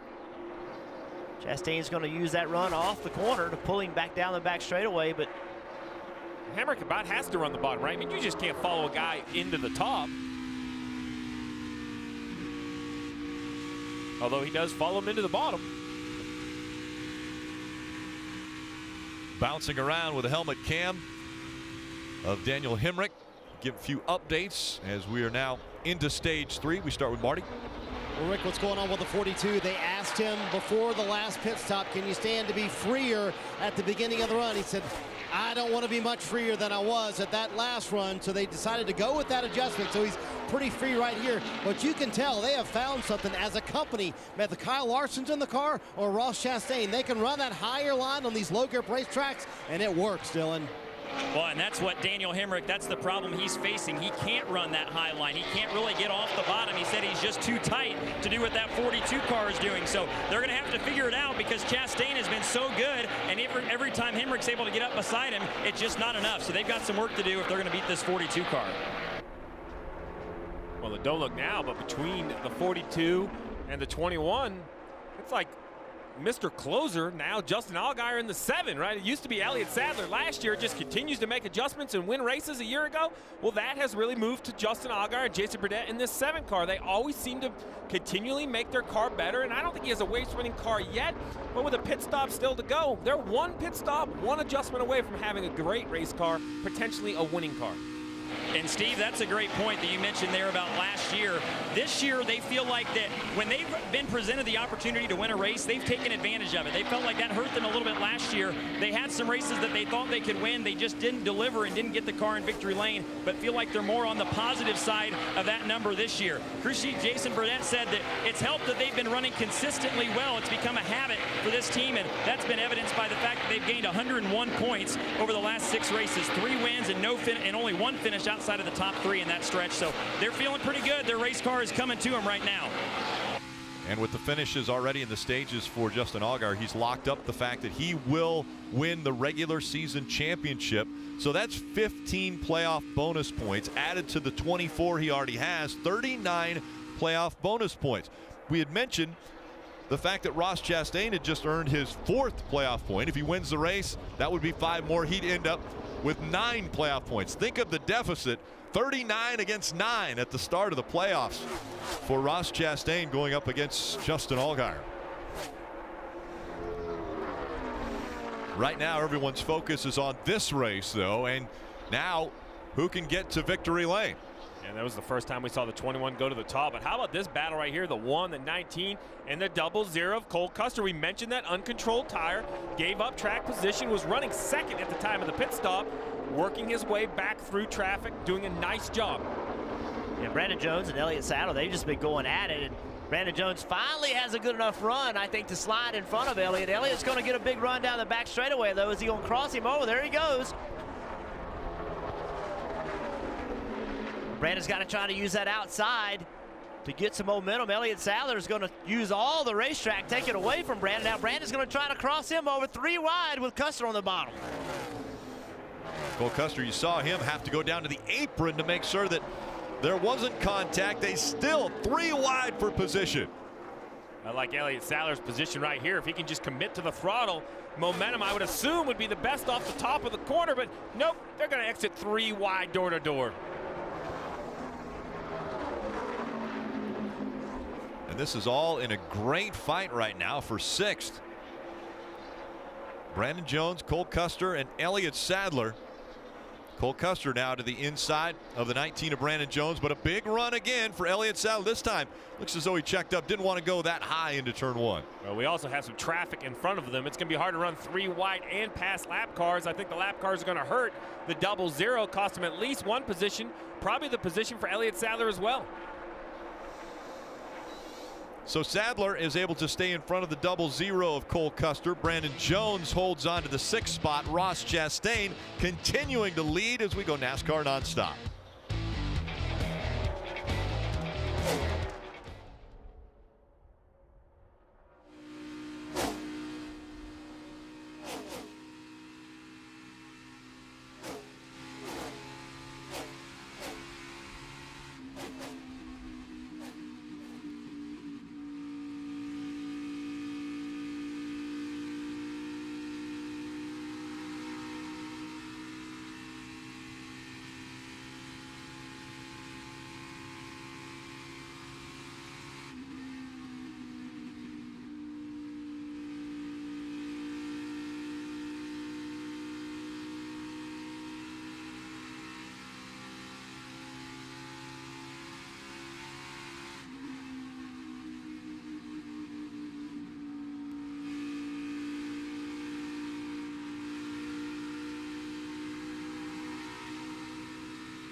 Sunday Night Football.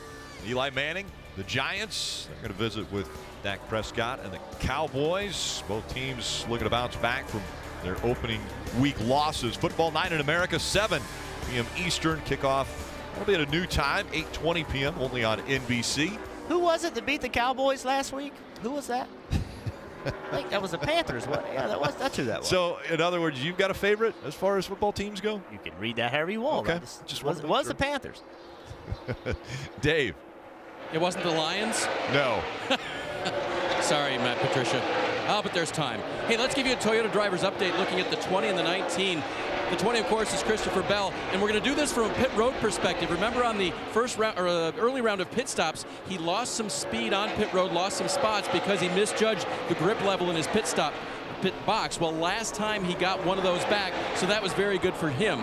As for his teammate, Brandon Jones, he's been told by his crew chief, you need to enter the box a little bit differently. You're using all of your braking at the very last moment, and you're scaring me. I'm afraid you're going to miss the pit box, and that, of course, would be a penalty or at least cost him a lot of time.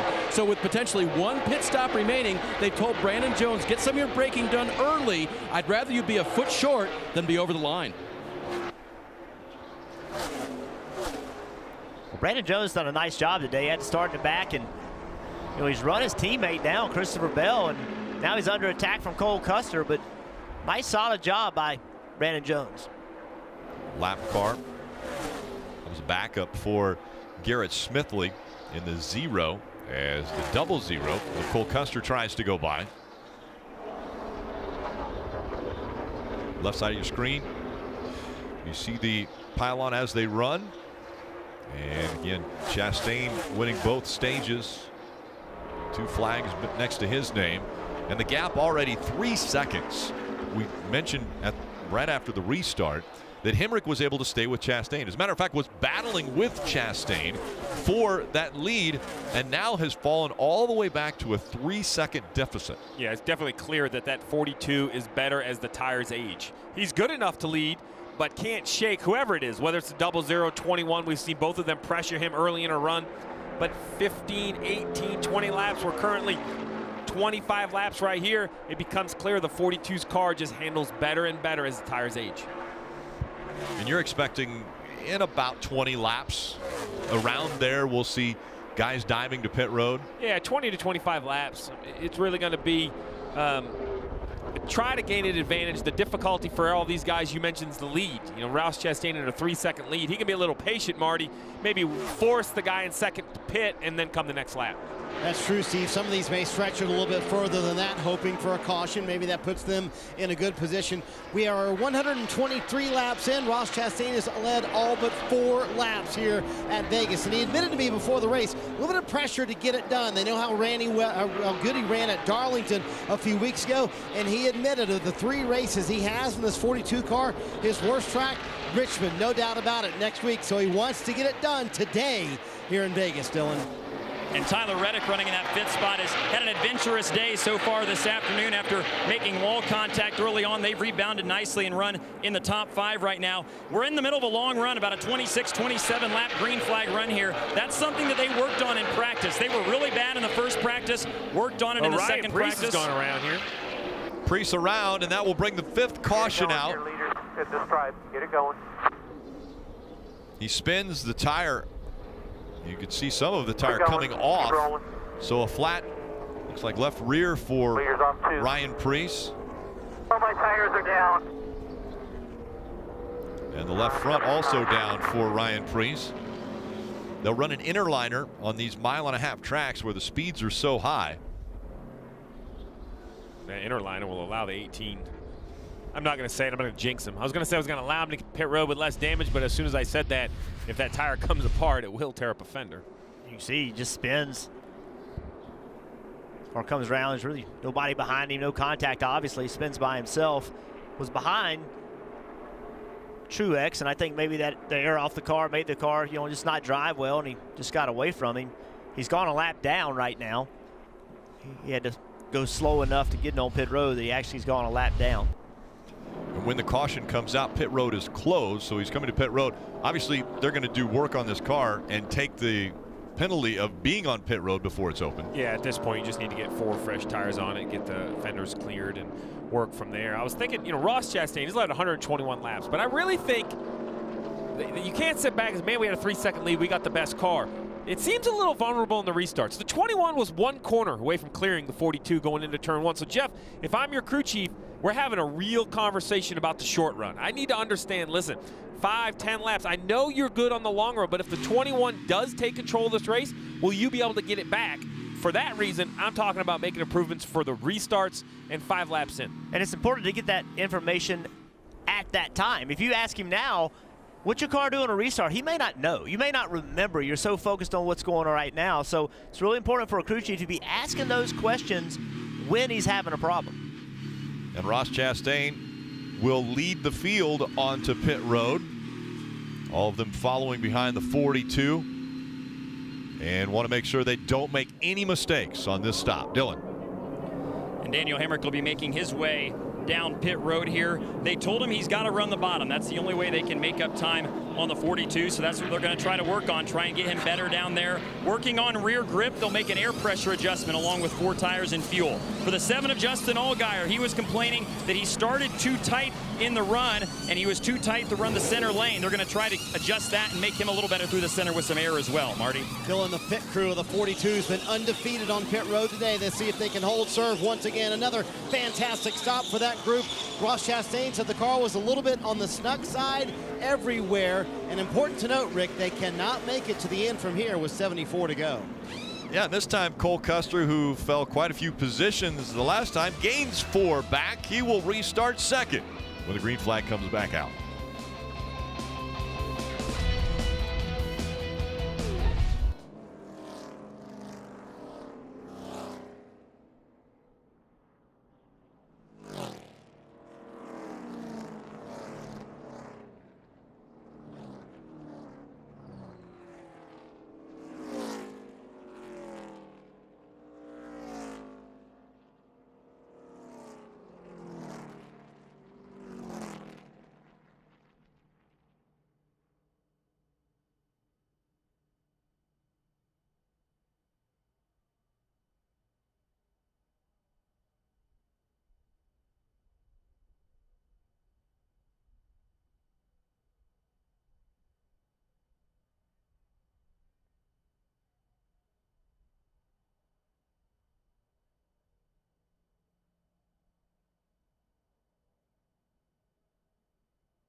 From Las Vegas, you're watching Xfinity Series Racing. It's the DC Solar 300. And earlier, Parker Kligerman was able to catch up with Matt Tifft. Matt Tifft was involved in that incident there with Ryan Reed. And Matt, you said you saw the replay. What exactly happened there that caused you to be in that spin? And then obviously he was coming along and a pretty hard hit for you there. Yeah, I'm not exactly sure. Was going through the middle of 3 and 4 there, and it just stepped out of me on me all of a sudden in the center there. So this shame. We had to kind of start from adversity today, starting from the back and having to do the pass-through penalty. So I thought we got our KCMG Camaro better. Had to free up a little bit there, but not sure. It really didn't have any indication of being free before then. It just started right before that moment. So I don't know if I hooked a seam or something there, but hopefully we got all our gremlins out this weekend and we can move forward in the playoffs. But we'll rally and we'll get back to it, but just sucks it ends on this note. You struggled to get out there. You were able to get out eventually, though, fine? Yeah, I just hit the top of my knee pretty good, so just putting on pressure. Hurt for a little while, but eventually was able to get out. But just feeling better now, but thanks to NASCAR for making these cars safe. It was a heck of a hit, the hardest one I've taken, but I'll be fine and back for Richmond, no problem, so all good. A little bruised here, but okay here for Matt Tifft. and that was good to hear. Now, the story is once again restarts. Well, they've been crazy. The art of pushing is in full effect. You see right there the wheels spin out of the 0-0. That puts the one right on his bumper. But then once you get past the start-finish line, they spread out 2 and 3 wide, Jeff. Yeah, in this case, look on the bottom. All three on the bottom are pushing each other. Daniel Hemrick used it to jump to the middle and take advantage of it. This right here, you see Christopher Bell in the 20 pull out of line. That hurts the outside line, allows the 21 to have that clear shot into turn 1. This is the onboard with Christopher Bell. Tries to get to that quarter panel and stall that one of Elliott Sadler. And we have another restart coming up with 71 laps remaining in this race. As Marty mentioned, they can't make it all the way on fuel, so there will be another opportunity for them to be coming back to pit road. And Ross Chastain has chosen the inside lane once again. Cole Custer on the outside. Help coming from Justin Allgaier, and now blocking with that 21. Daniel Hemrick's going to lose a spot. Elliott Sadler's going to take advantage of it. Ross Chastain pushed out to the lead, and now can Justin Allgaier clear Cole Custer? Yeah, Hemrick got a terrible start. That allowed allowed Elliott to take advantage of it and jump in front of him, and now he's in 4th place. Elliott Sadler trying to hang on to that spot, but Christopher Bell moving along the outside, and as he moves to the outside, here comes the 21 again of Daniel Hemrick. Hemrick on the inside, Elliott Sadler, and Tyler Reddick in the 9 goes on the outside of Elliott Sadler. And Rick, we mentioned the 42's weakness may be the restarts and new tires, and it looks that way again. The 7 of Justin Allgaier continues to put pressure on the 42. Right on the back bumper. Coming back through 3 and 4, and Allgaier is going to put enough pressure on the 42 that he'll take the lead. Justin did a great job of just packing all that air behind the 42, got the 42 loose, didn't allow him to get back to the bottom, but can Allgaier finish it off on the bottom? We've seen this time and time again. The 42 fights back on the top in 1 and 2. For someone to take the lead, they're going to have to clear the 42 and take away the top. And how about his hand out the window down the back straightaway? He's like, hey, man, that was fun. I got you. All right, we'll keep going. And Allgaier is going to keep going. He's going to follow in the tire tracks now of that 42. Hornet's nest behind him. Here comes the 7 again. Allgaier diving to the bottom of the racetrack. But the momentum the 42 continues to have. Ross Chastain able to stay out front. Yeah, we talk about the battle for 4th right there. We had the 19 of Brandon Jones was in, and he had a penalty on the pit stop. That's why we don't see him in the picture anymore. But how about Allgaier? He's going to fight back one more time, Jeff, right on the bumper of the 42. I think you're right, though. The problem is going to be turns 1 and 2 because the 42 is so good on the outside. How can you ever get on the outside, and can you ever clear the 42 so he can't get into the turn 1 corner on the outside of you? And there's just no one been able to do that yet. Christopher Bell on the right side has a pretty good run on Hemrick. We'll see. Hemrick's going to close the door on him and move up high, as there's a car length and a half between race leader Chastain and Allgaier. Allgaier used the bumper, got right up to the spoiler of the 42 and was able to get him a little bit loose. That's why he was able to get by and lead a lap. At least he was up front for a moment. But Ross Chastain continues to use that high line and stay out front. That was a good corner by Allgaier. He drove in the corner really deep into turn 1, and now he's side by side. This is the chance for him to clear the 42. Throws it in deep, keeps it on the bottom. Can he slide up in front of him? He's going to do it. Take the top, watch your mirror. There you heard it. Great information. Don't go to the bottom. Take the top in turn 1. He's got to run the top. Even if his car isn't better, take it away from the 42. Let's see if Allgaier stays up top. He doesn't. He dives back to the bottom of the racetrack. And here comes Ross Chastain fighting back. Will he have the momentum to take the lead back away from Justin Allgaier? He said, I don't need the top. I can just go to the bottom. Allgaier out front. Ross Chastain running second now. Rick, I was going to say this is the first time we've seen the 42 with any sort of dirty air. Will it hurt the 42 car, or will he continue to be the best car over the long run? Marty. And the weakness for the 42 is turns 3 and 4. You see here in 1 and 2, he can gain, he can run that high line a little bit better, but when he's on the bottom of 3 and 4, car is way too tight. He actually asked the crew, can I run the top of 3 and 4 yet? They said no, not yet. He's gonna disobey those orders and try it anyway to see if he can gain some ground, but 3 and 4 really hurting that 42 right now. That last time down in this end of the racetrack, turns 1 and 2, Allgaier moved up to like the middle, Jeff. I'm not sure if he was better, but it hurt the 42, no doubt.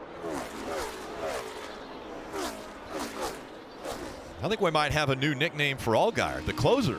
Oh, he is coming on at the end of these races. So this was a move right here. He's able to get a great run off of 2, and now he side drafts, and watch how far he drives in the corner and is able to keep the car on the bottom. And we just heard from Marty that the weakness was 3 and 4, and that's where he was able to take advantage of it. The pass started in 1 and 2 in the end of the racetrack where that 42 is so good. And now Allgaier, the regular season champion, out front looking to add to his playoff point lead. Has 39 already, and now looking to gain another 5 if he can stay out front for the remainder of the 62 laps. Allgaier coming away from Indianapolis and winning at a racetrack that he held so near and dear to his heart, has continued to find victory lane at so many different tracks. Can he do it at Vegas? He's 61 laps away.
Allgaier, Chastain, and Custer putting on a great show. The top 3 here at Vegas.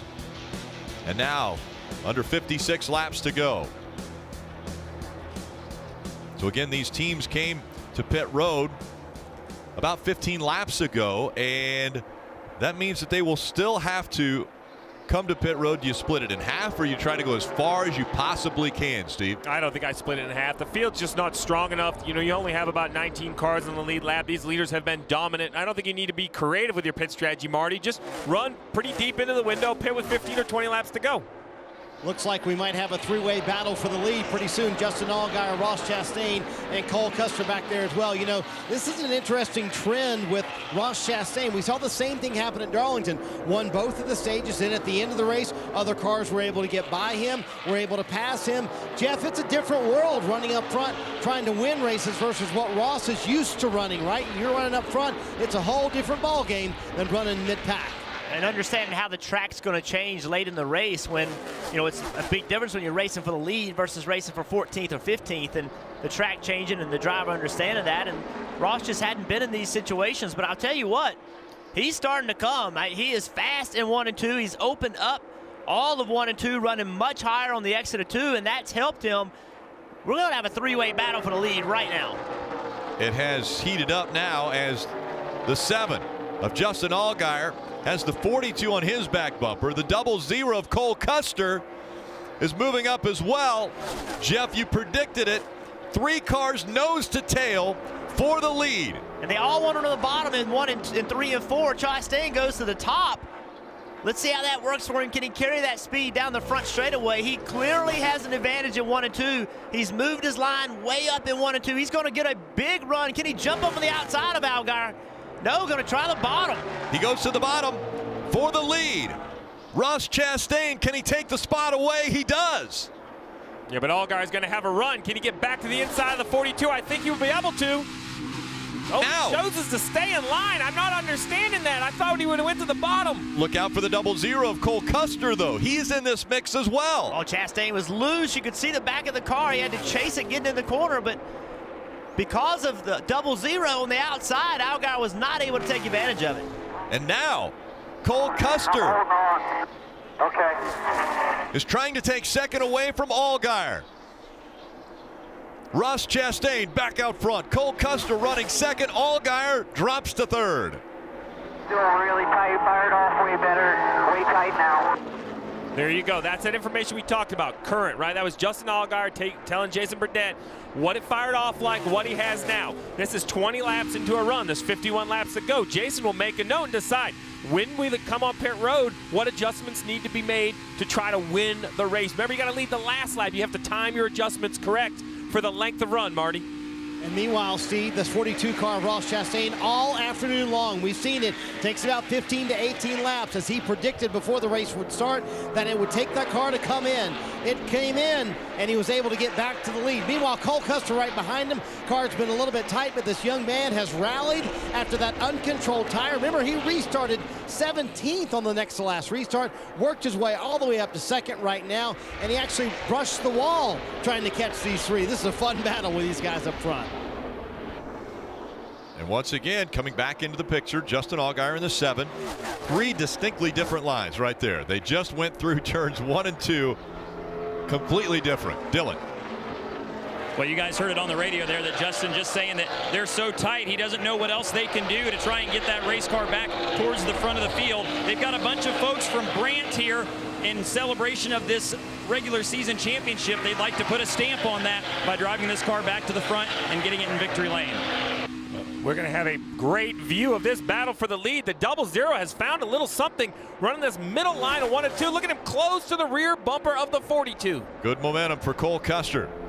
Tries to close the gap. It's still about 2 car lengths between Chastain and Custer.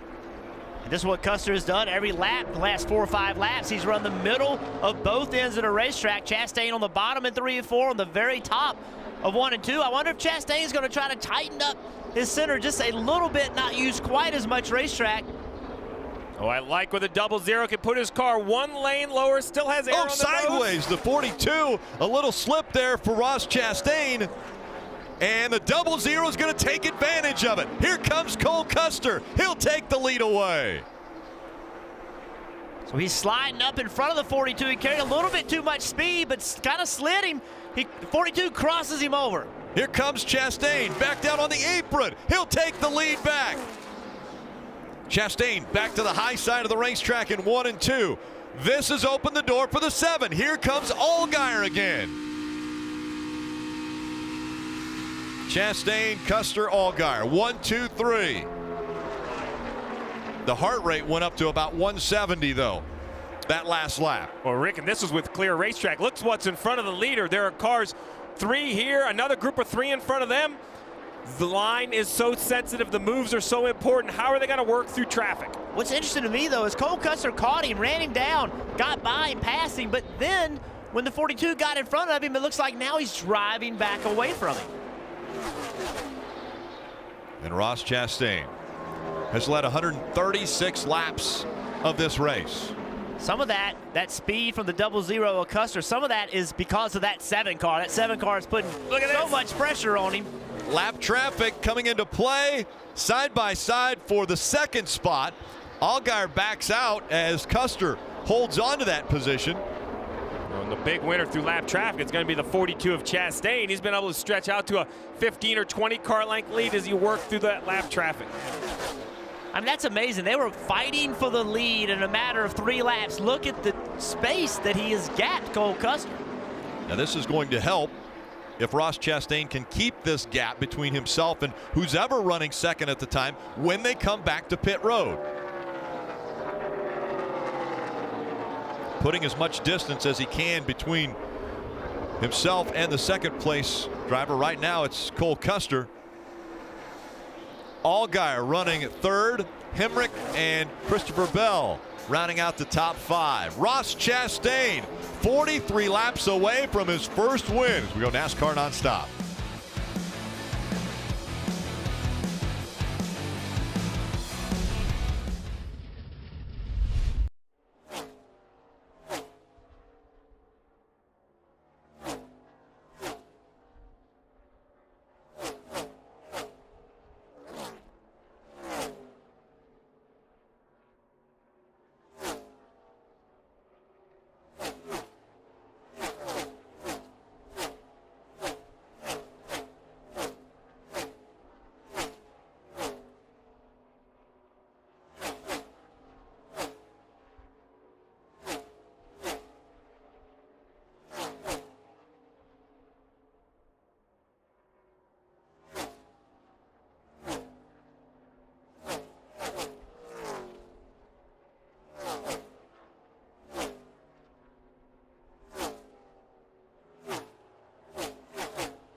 Tomorrow, it's the first race of the NASCAR Monster Energy Cup Series playoffs, the South Point 400 at Las Vegas. That coverage beginning at 3 o'clock Eastern. Rick, if you think these guys are all over the racetrack with more horsepower and less downforce tomorrow in those Cup cars, they're going to use every ounce of asphalt here to try to find the best way around this racetrack. Hey, it's only going to be 100 degrees, so. Yeah, cool day in Vegas. Better rest up today, boys. It's going to be a long day tomorrow. Marty. 37 to go, Rick, and there's one more pit stop needed for pretty much everybody in the field. There are some teams who think they might try to gamble here, and the pace has fallen off dramatically as we've gone longer into this run, so maybe they could stretch it and make it all the way, Steve. But I know the leaders are talking about being 10 laps plus short. So I think in that case, what are you thinking, Mr. Crew Chief? You thinking tires or just fuel only? What would you do if you were in that spot about 10 plus laps short? Well, my rule was always double digit. We need tires, at least 2. So I would expect teams to come right side tires probably with 12 or 15 laps to go. Maybe somebody would take 4, but you're going to have to go quite a bit faster. Remember, the stop will be 7 seconds slower. You're going to have to be at least a half a second faster to make that up over 15 laps. And I'm with you, Marty. I'm here up on my calculator. If they can go 66, they're trying to go 74. Even if I give you some yellows, I have them 6 to 6.5 laps short regardless. But these teams are getting good at working the fuel mileage. And maybe, Rick, if you said it from the word go, from the start of this run, Jeff, say me 200 feet every corner, 200 feet every corner, but that is a long, heck, that's from here to downtown Las Vegas. Parker. Well, one car who might be thinking that exact thing, Steve, is the 60 of Chase Briscoe. When they came down for their stop, they made sure that they got that thing full. And take a listen to the radio right here. We can make it on fuel. We can make it on fuel. Most can't. We can. Keep digging. And there you have it. They can make it on fuel. They said, I took a look around at the team and asked them if I was hearing things, and they all said, no, we can make it. So maybe we'll see that car try to go the whole way here and beat out some of these leaders. It's interesting, though. He's running about the same lap times as everybody else. So how did they make it? No one else does. Well, I'm confident that they're probably the only ones. So back it down and save a little bit. But listen, I like Mike Kelly's aggression. Hey, that was, heck, about took my breath away. That was a little unnecessary to be that close. But hey, it's all a game. You have to be able to have a fast race car, manage a good race. Fuel mileage matters. You know, Elliott Sadler had some contact a little while ago. Let's go back and see. Sadler running 5th. So he's racing with Christopher Bell. Drives into 3. Just rolls up the racetrack and scuffs the wall. I don't think major damage by any means. Didn't help anything. I say that. He's still running in 5th place. Just rolls up there and makes a little contact. How about it, Dave? Jeff, apparently it wasn't the first time he did that today. He said, the first time I did it, I loosened the car up. This time I tightened it up. But then he went out and got a spot back. He's passed Daniel Hemrick from 6th into 5th. Oh, get it again. It might be just right. I was getting ready to tell you, I mean, we've seen high, and Parker Klinger was mentioning that the last 5 or 8 feet are not normally used here at Las Vegas. Well, they're using them today. This is as high as I've seen everyone run. This is Elliott Sadler just in front of him, Christopher Bell down here. They're, I mean, not right on the wall, 3-4 feet off it, but in 3 and 4, it's the highest I've seen these guys run. So in the regular season, we already know that Justin Allgaier's clinched the regular season championship. Why not pit? Why not pit, put tires on, try to make some lap time on new tires? Would that be something you could try? I mean, you have absolutely nothing to lose. Yeah, I mean, I like the gamble. The only thing basically you'd lose is maybe momentum if it went against. But as long as the driver and the crew chief are pretty much locked arm in arm with the gamble, I don't see a problem in it at all. And the 3 of Shane Lee. He also has decided to run right up against the wall and maybe get into the wall a little bit. Look at all the dust that's up there from what these drivers are kicking up against that wall. Yeah, the older these tires get, the harder it becomes to keep control of the cars. And of course, you also at the same time want to use as much racetrack as you can. You see some of these guys running right against the wall on old tires. Elliott Sadler, we saw him a little bit ago. He got in that problem, but really didn't hurt him. He's run Christopher Bell back down.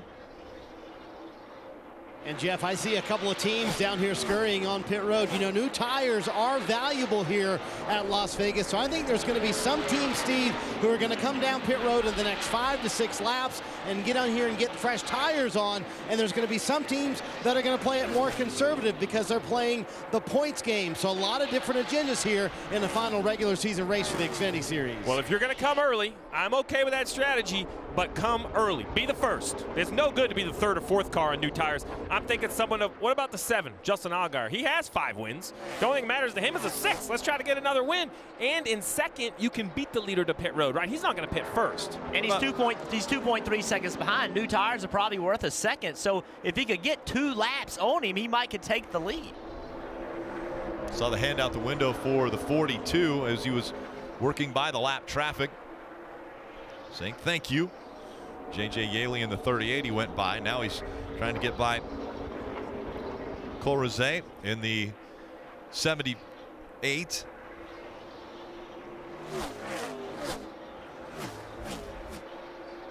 Chastain has put together a very impressive race again. Has a 2.5 second lead over Justin Allgaier. 154 laps led already for Chastain.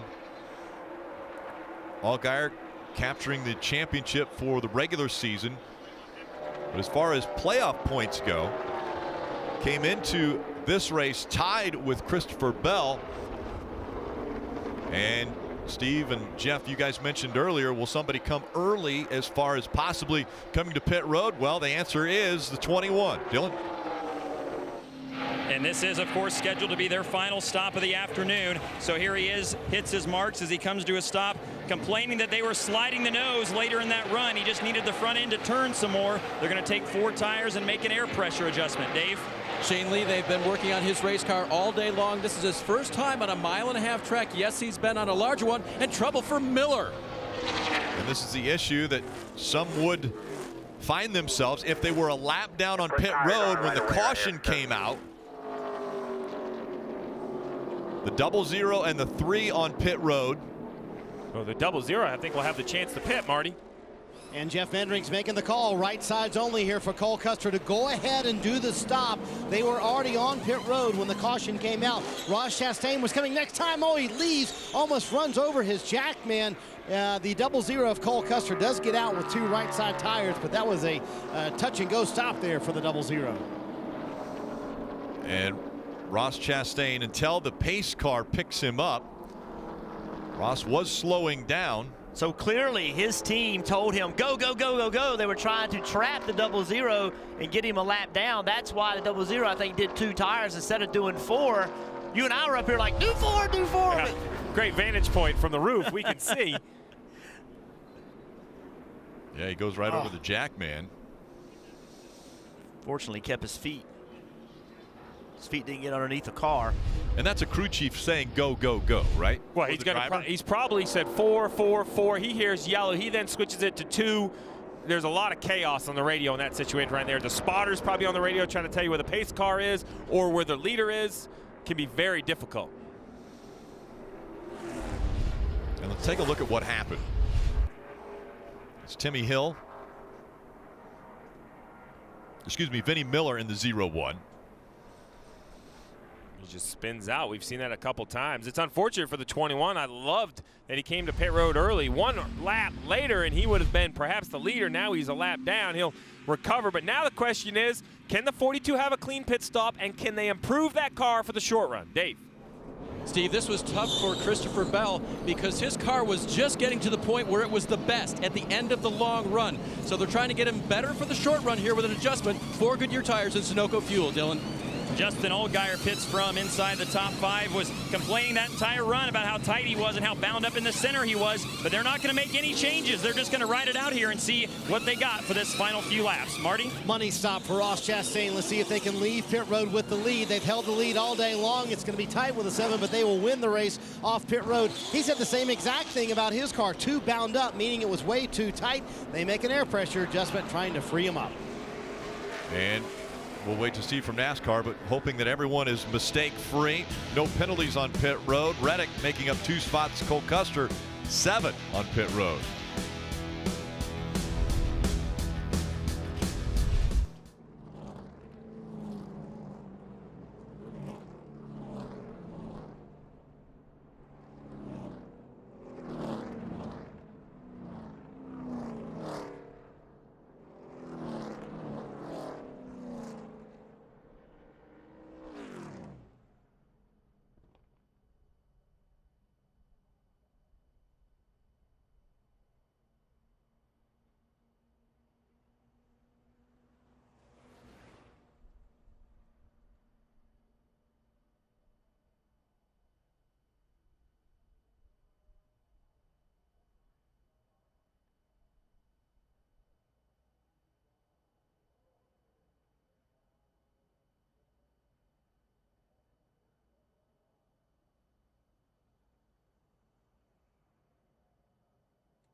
the skyline of Las Vegas, Nevada, Sin City.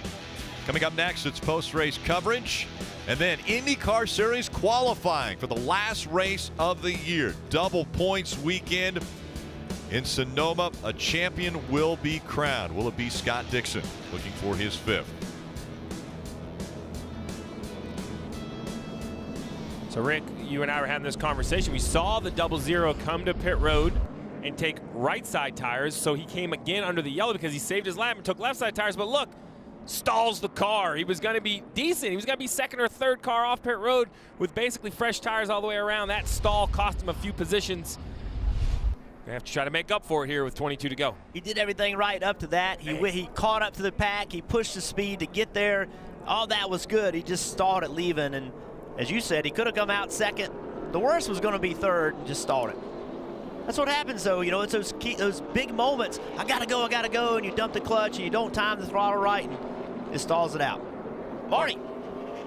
Jeff, with 21 laps to go, the driver I'm going to be watching, Ross Chastain, all day long on restarts. It's taken them about 20 laps to get that car going. So what Mike Chiplett did on this stop is he went up on all the pressures, thinking that he's on the splitter early in the run. They're hoping that this helps Ross Chastain get to victory lane, Dylan. Well, Marty, we talked earlier today about how good of the last 6 races it's been for Justin Allgaier in this 7 team. Jason Burdett said they've not done anything differently. They just tried to do their own thing and do what they know works. So far, that's worked out for them well today, and they'll restart second here.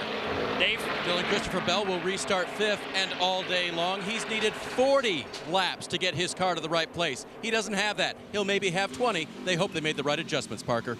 Dave, Chase Briscoe's team did not want to see that caution there because they were trying to stretch fuel. They were probably one of the only cars that could, but they gained 2 positions through all those pit stops. They'll restart 6th. They pump those tires up, see if they can get some speed out of that 60 to get in the top 5. And Rick, the problem is you know, when you put air in the tires all the way around, the balance doesn't stay the same. So you're going to have to, you know, you don't just put +1. You put 1 in the rights, you put 1 or 2 in the lefts to keep the balance the same. So anytime you make a big adjustment, you hope you kind of figure it all out. So here you go, everybody. Getting ready to restart. Chastain took the bottom. That put Custer in the outside row in 4th. Obviously, now he's going to try to push Allgaier. Who can push the best getting into turn 1? We're about to find out. They're back into the restart zone. Back into the gas. Hard on the accelerator. Side by side. Fighting for position. Ross Chastain dives to the bottom of the racetrack trying to block. Allgaier on the high side. Door to door as they go through 1 and 2. Chastain's loose underneath. Little bumping as they go down the backstretch. Can Chastain clear him? Coming out of turn 4, Chastain with the lead. Now Allgaier will try to chase him down again. 3 wide and now 4 wide for 3rd. Tyler Reddick in the 9, right in the middle of all that mix. The 20 of Christopher Bell moves up the racetrack high in turn 2. Back down they block. The 60 goes around. Briscoe hard into the wall.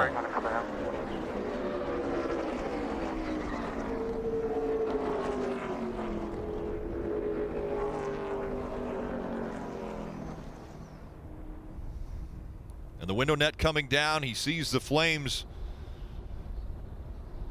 coming out in the engine, and Briscoe.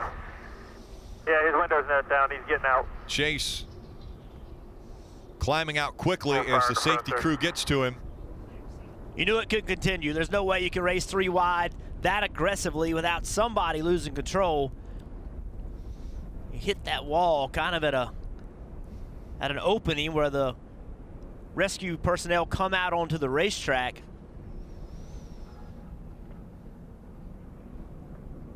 And now that he's out of the car, he'll sit down. Seen a lot of big hits today. Yeah, the AMR safety crew back there to help out. And another driver will head to the infield care center. So much jockeying for position back here from 3rd all the way back to about 12th. So here you go. They're 3 wide. After restart, everybody's very aggressive. Contact with the 9 and the 20 in front of Briscoe, and Just got into that curvature of the wall, the inside wall. Yeah, this is going to show you just how hard this impact was. Oh. That's something the tracks have to continue to look at. How can we get those curves out of the walls? You want to be able to have access for personnel, safety personnel, to quickly get to the drivers, but you can see that access point creates a bad point of impact. Safer barrier doing a great job, but it's just that angle of impact that's so bad. And think about that. All 4 tires once again off the ground on this about 3,500-pound race car.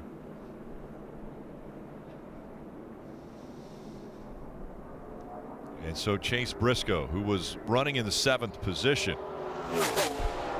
part of this. That hard hit brings out the caution for the 7th time today. And we'll set up yet another restart. There's absolutely nothing he could have done differently there. Oh, gosh. Thankfully, the safer barriers were there to absorb some of that hit. But this is, once again, will remind you, such a dangerous sport. And you get accustomed to how fast the cars are going, and you almost become immune to it. But you know, you're going right there. You're probably going 170 miles an hour, 175 miles an hour, and it's just huge impacts. And that angle of the impact is where the problem's caused.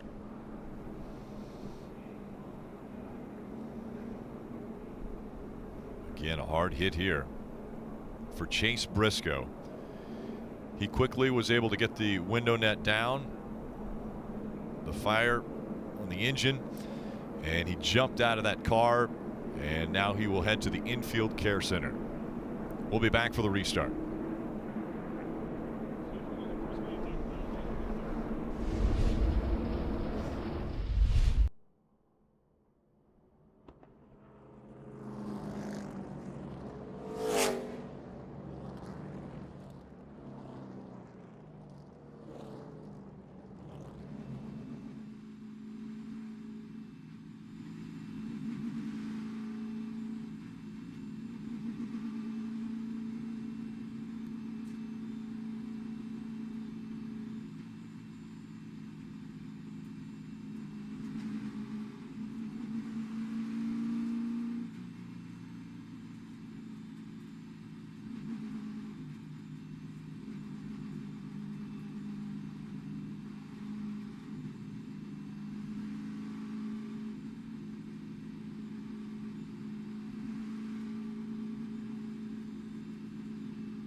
First race of the playoffs, the South Point 400 at Las Vegas, will begin tomorrow at 3 Eastern on NBCSN. Who is going to throw down the gauntlet as the championship leader after race number 1 of the playoffs? Well, the odds are in as far as the championship. Again, this is looking all the way forward 10 races. Who will win the title? Harvick and Busch right now at 9-4. Well, they have to be the favorites for what they've done. And really all the big 3 are the heavy favorites. And I like that Kyle Larson 10-1. And we talked about it. If he can get to Miami, I think these odds would shift quickly. But if I'm Chase Elliott and Clint Boyer, I'm like, hey, we won races. Kyle Larson hadn't. I'm 15-1. Won several races. I feel a little bit disrespected on that. Slighted? No, disrespected. It has been a tumultuous day at Las Vegas. Take a look. Garrett Smithley got into the wall during qualifying. That put him to a backup car. Saw him catching his breath up against the safer barrier. Then this big hit, Matt Tifft and Ryan Reed.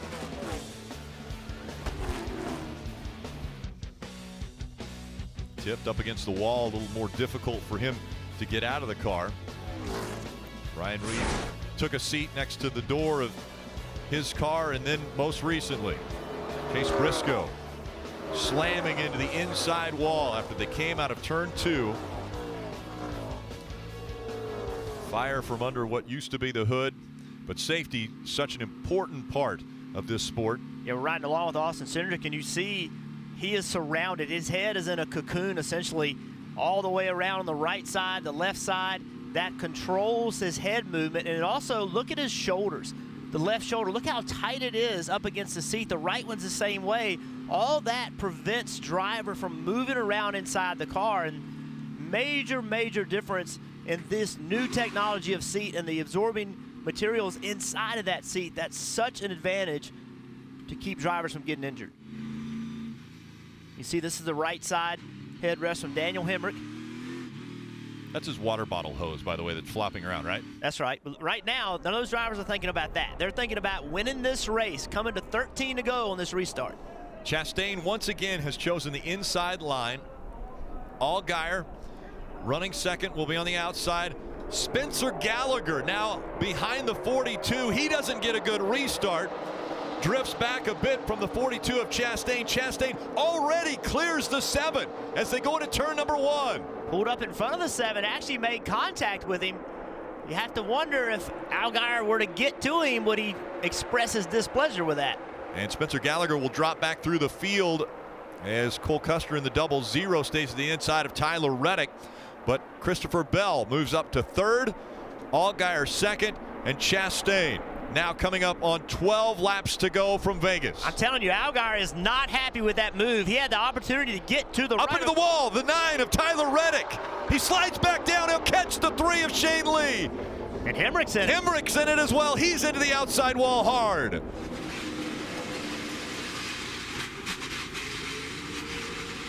There were some big blocks thrown down the front stretch, and eventually they made contact, and around went the 9.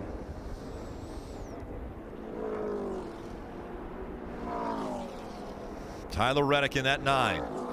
We're done. He was the first one I saw that was moving up toward the wall as they were entering turn 1, coming through the tri-oval.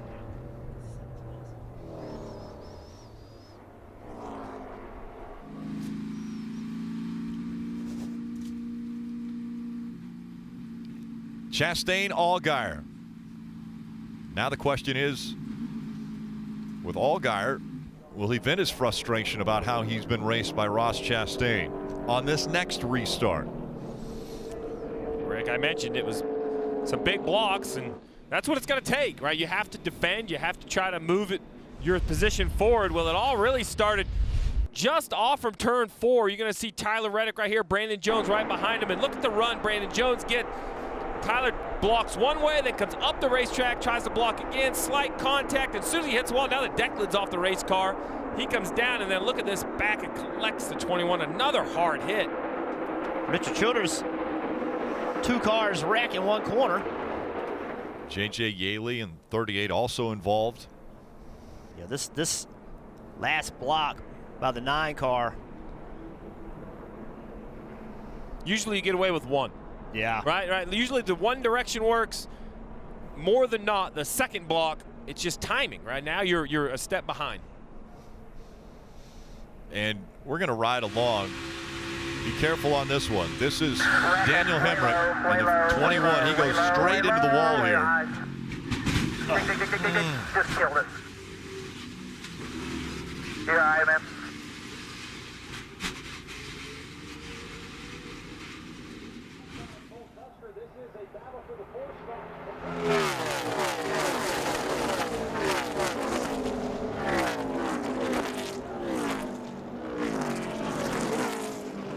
Hemrick saw him coming up the racetrack, and he was turning right as fast as he could. He just could not get away from him. Look at Hemrick in the middle of the racetrack. Watch him.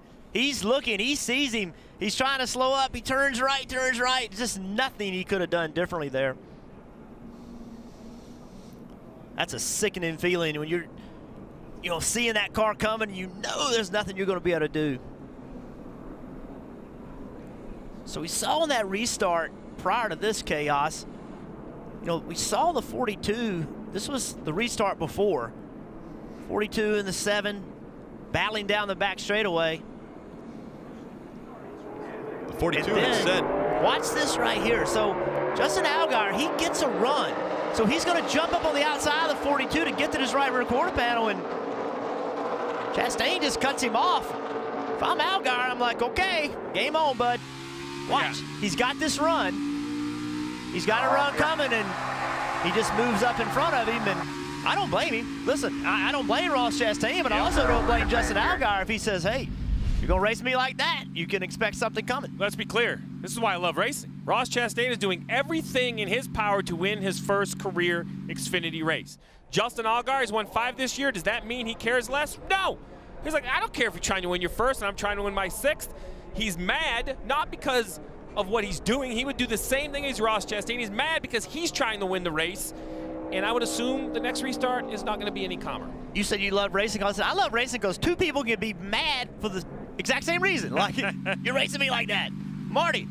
Hey, Jeff, so here's the behind the scenes of what's going on inside those race cars. After that first contact you saw, Ross Chastain apologized twice on the radio to his team, wanted to make sure Justin Allgaier knew he didn't mean to hit him. He was just trying to side draft him. And Mike Shiplett was very clear and very direct, saying, hey, dude, stop it. Don't worry about it. It's called racing. You've got a race to win. Don't apologize for something like that again, Dylan.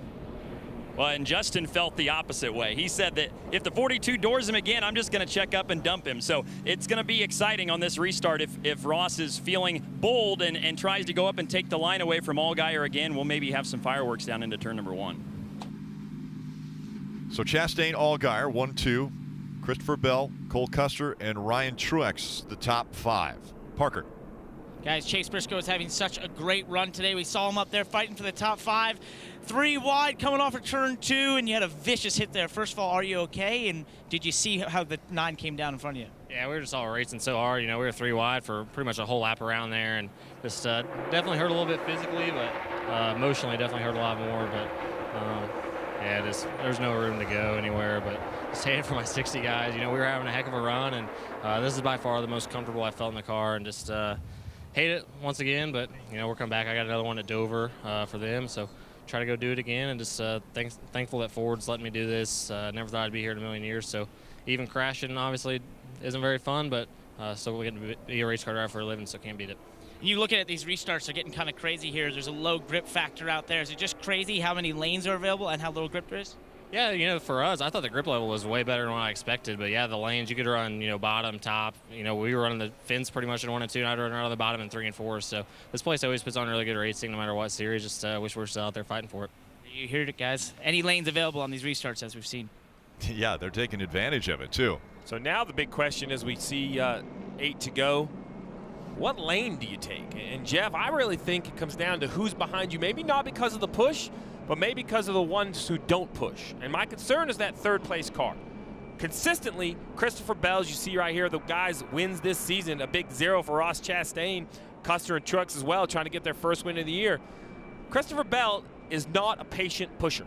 Every restart, top or bottom, he's out of line. He's either on the apron or up to the fence, and that's Christopher Bell, right? He's going to go where you're not. He reminds me of Kyle Busch and Kyle Larson, right? So I'm not sure I want to line up in front of the 20, Jeff, because if you line up in front of him and he bails on you, you're done. If you don't have a pusher getting into turn 1, you are definitely not going to be the leader off turn 2.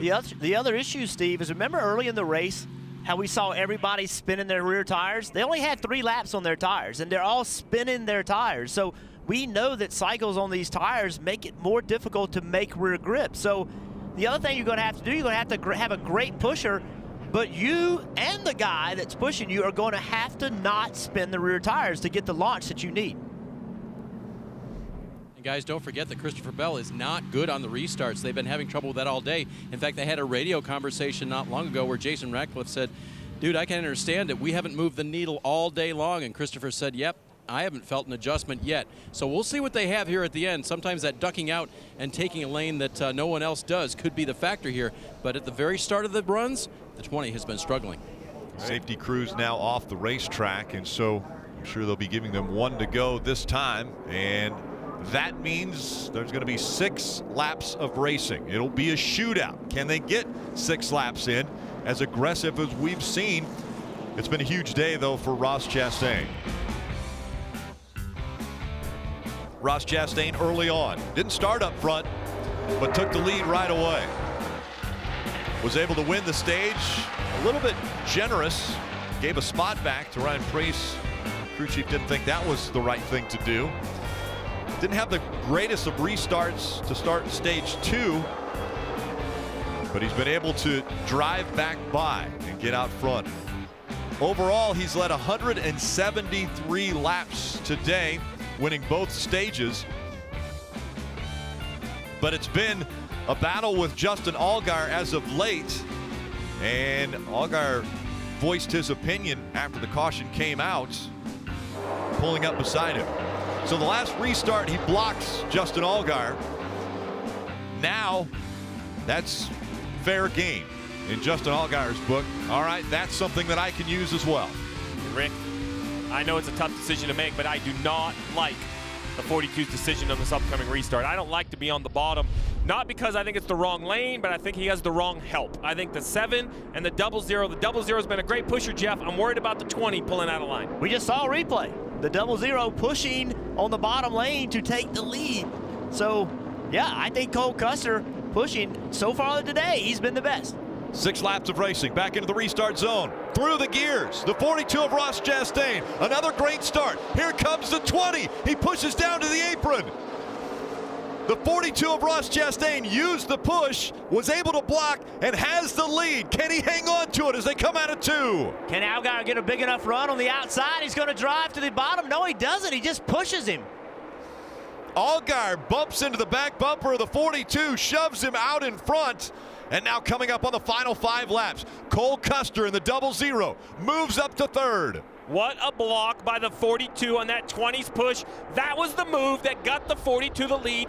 Now can he hold it for 5 more circuits at Las Vegas? So here we go. This is what we've seen. The 42 to the middle of the racetrack in 1 and 2.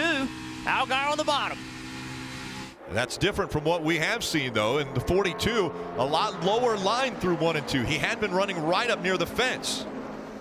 Now down to the bottom of the racetrack in 3 and 4. Coming up on 4 laps to go.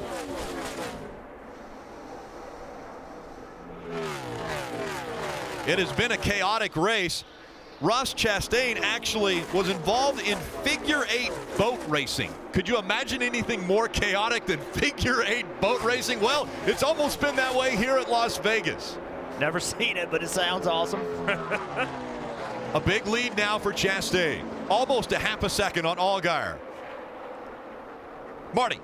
And Rick, remember what happened at Darlington. He dominated Ross Chastain, winning the first 2 stages, and then the contact with Kevin Harvick, and then his retaliation on Kevin Harvick.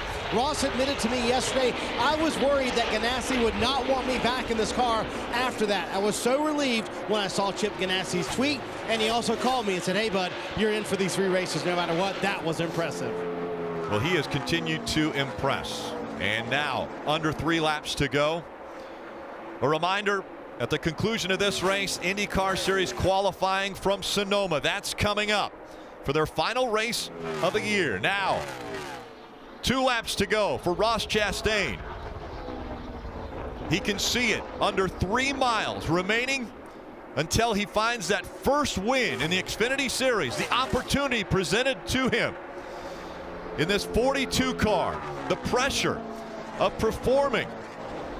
He's seen what the 42 has done with drivers like Kyle Larson behind the wheel. He knew the expectations going in. 1 lap to go, presented by Credit One Bank.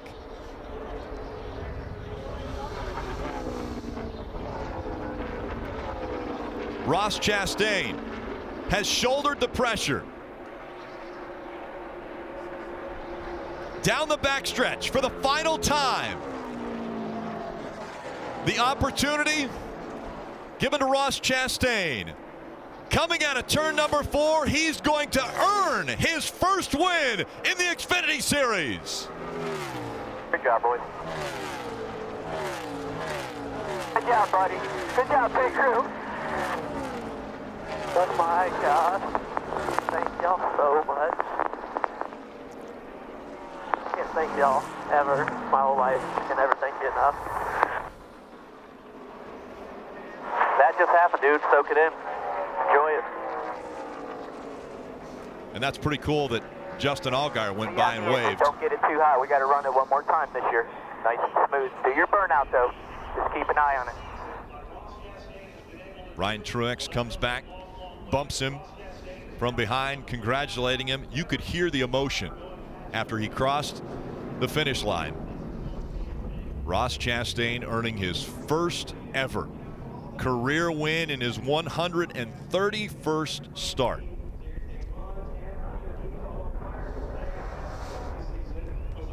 You heard the team telling him, hey man, do your burnout. So you have to wonder if Ross Chastain in May was considering how to do burnouts. You know, I mean, this is not something that was on Ross Chastain's mind until he got this opportunity.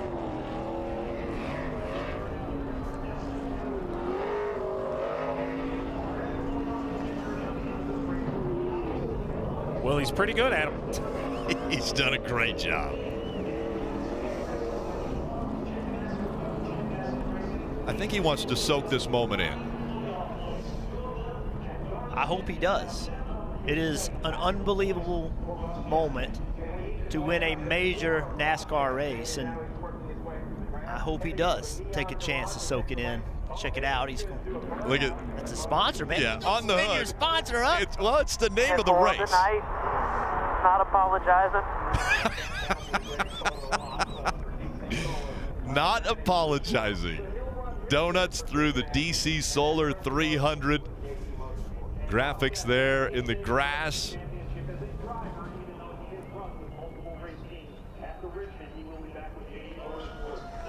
Well, the 25-year-old has worked extremely hard for this possibility, this opportunity. And it's finally happened. Ross Chastain has won at Las Vegas.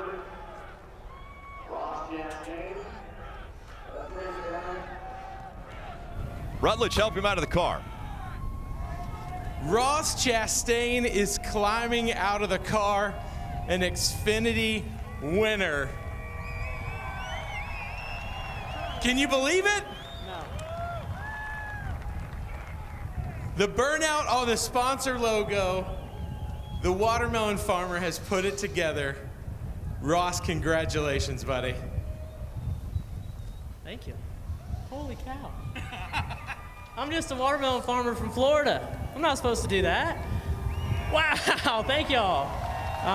Man, that is a testament that anything in life is possible. That's crazy, but DC Solar, oh my gosh, at their race, gave one away at Darlington.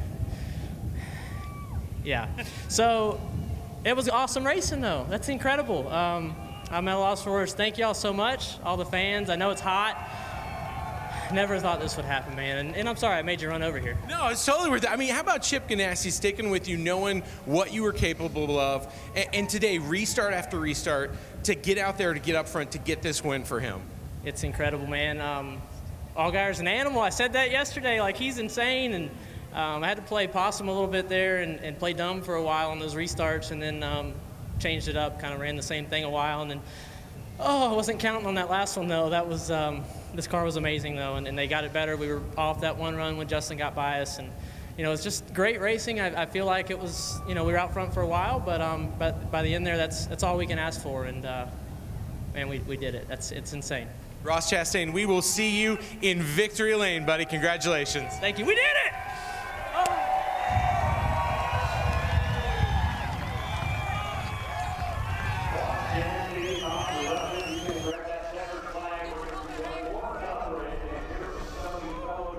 First win for Ross Chastain. He's going to soak it in. Justin Allgaier, thumbs up. And he battled him hard. The winner of the DC Solar 300 with DC Solar on the hood, Ross Chastain, gets win number 1.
Justin Allgaier, at the start of the regular season, had a vision, had an idea and a goal.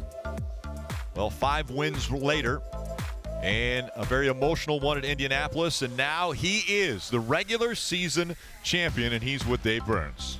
And Ricky almost capped it off here with a win to go out, but so close. Tell us first of all about that and trying to chase down Ross. Ross definitely had a great car today, so hats off to the 42 crew.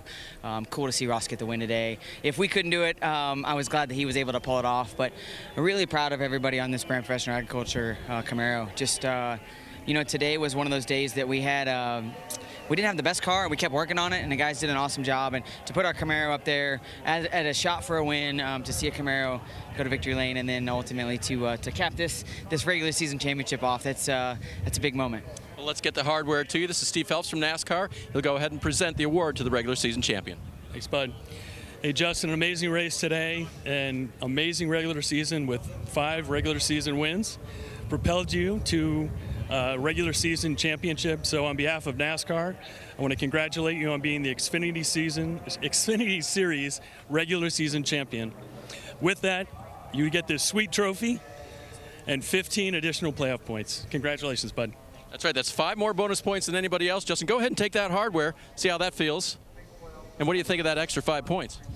It's amazing. Extra 15, actually. Extra 15, it's amazing.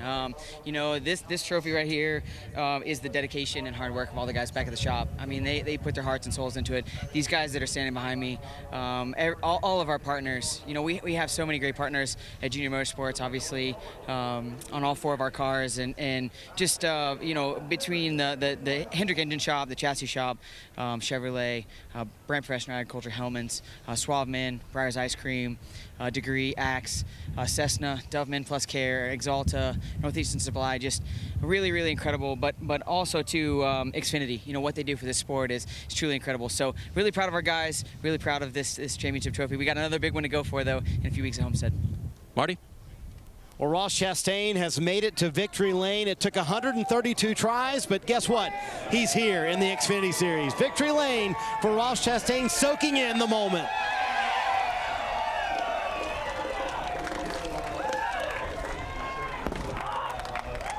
That took a while for the watermelon farmer, and just for a little touch there, he's got a watermelon with him. Of course he does. You told me this morning, you said, I bet on myself. When you made that bet and said, I'll take this ride for 3 races, did you think this was possible?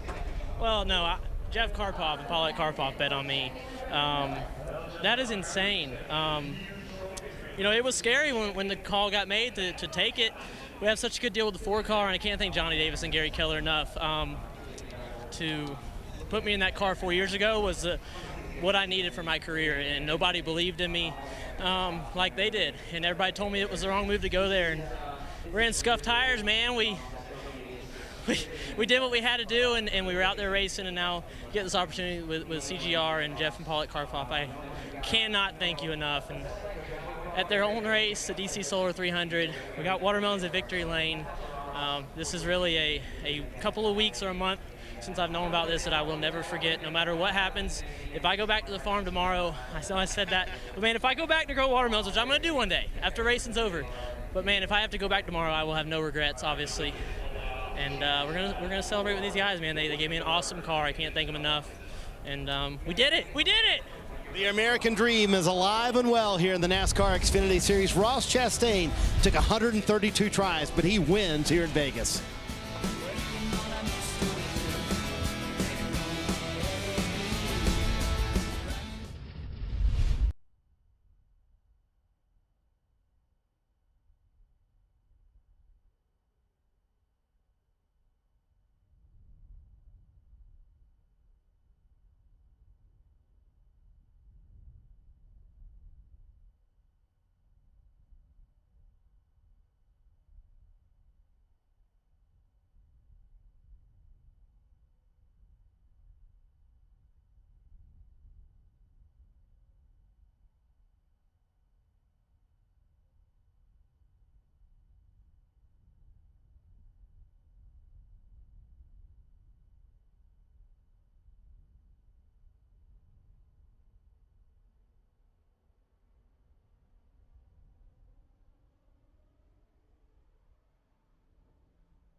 Playoff leaderboard now is set.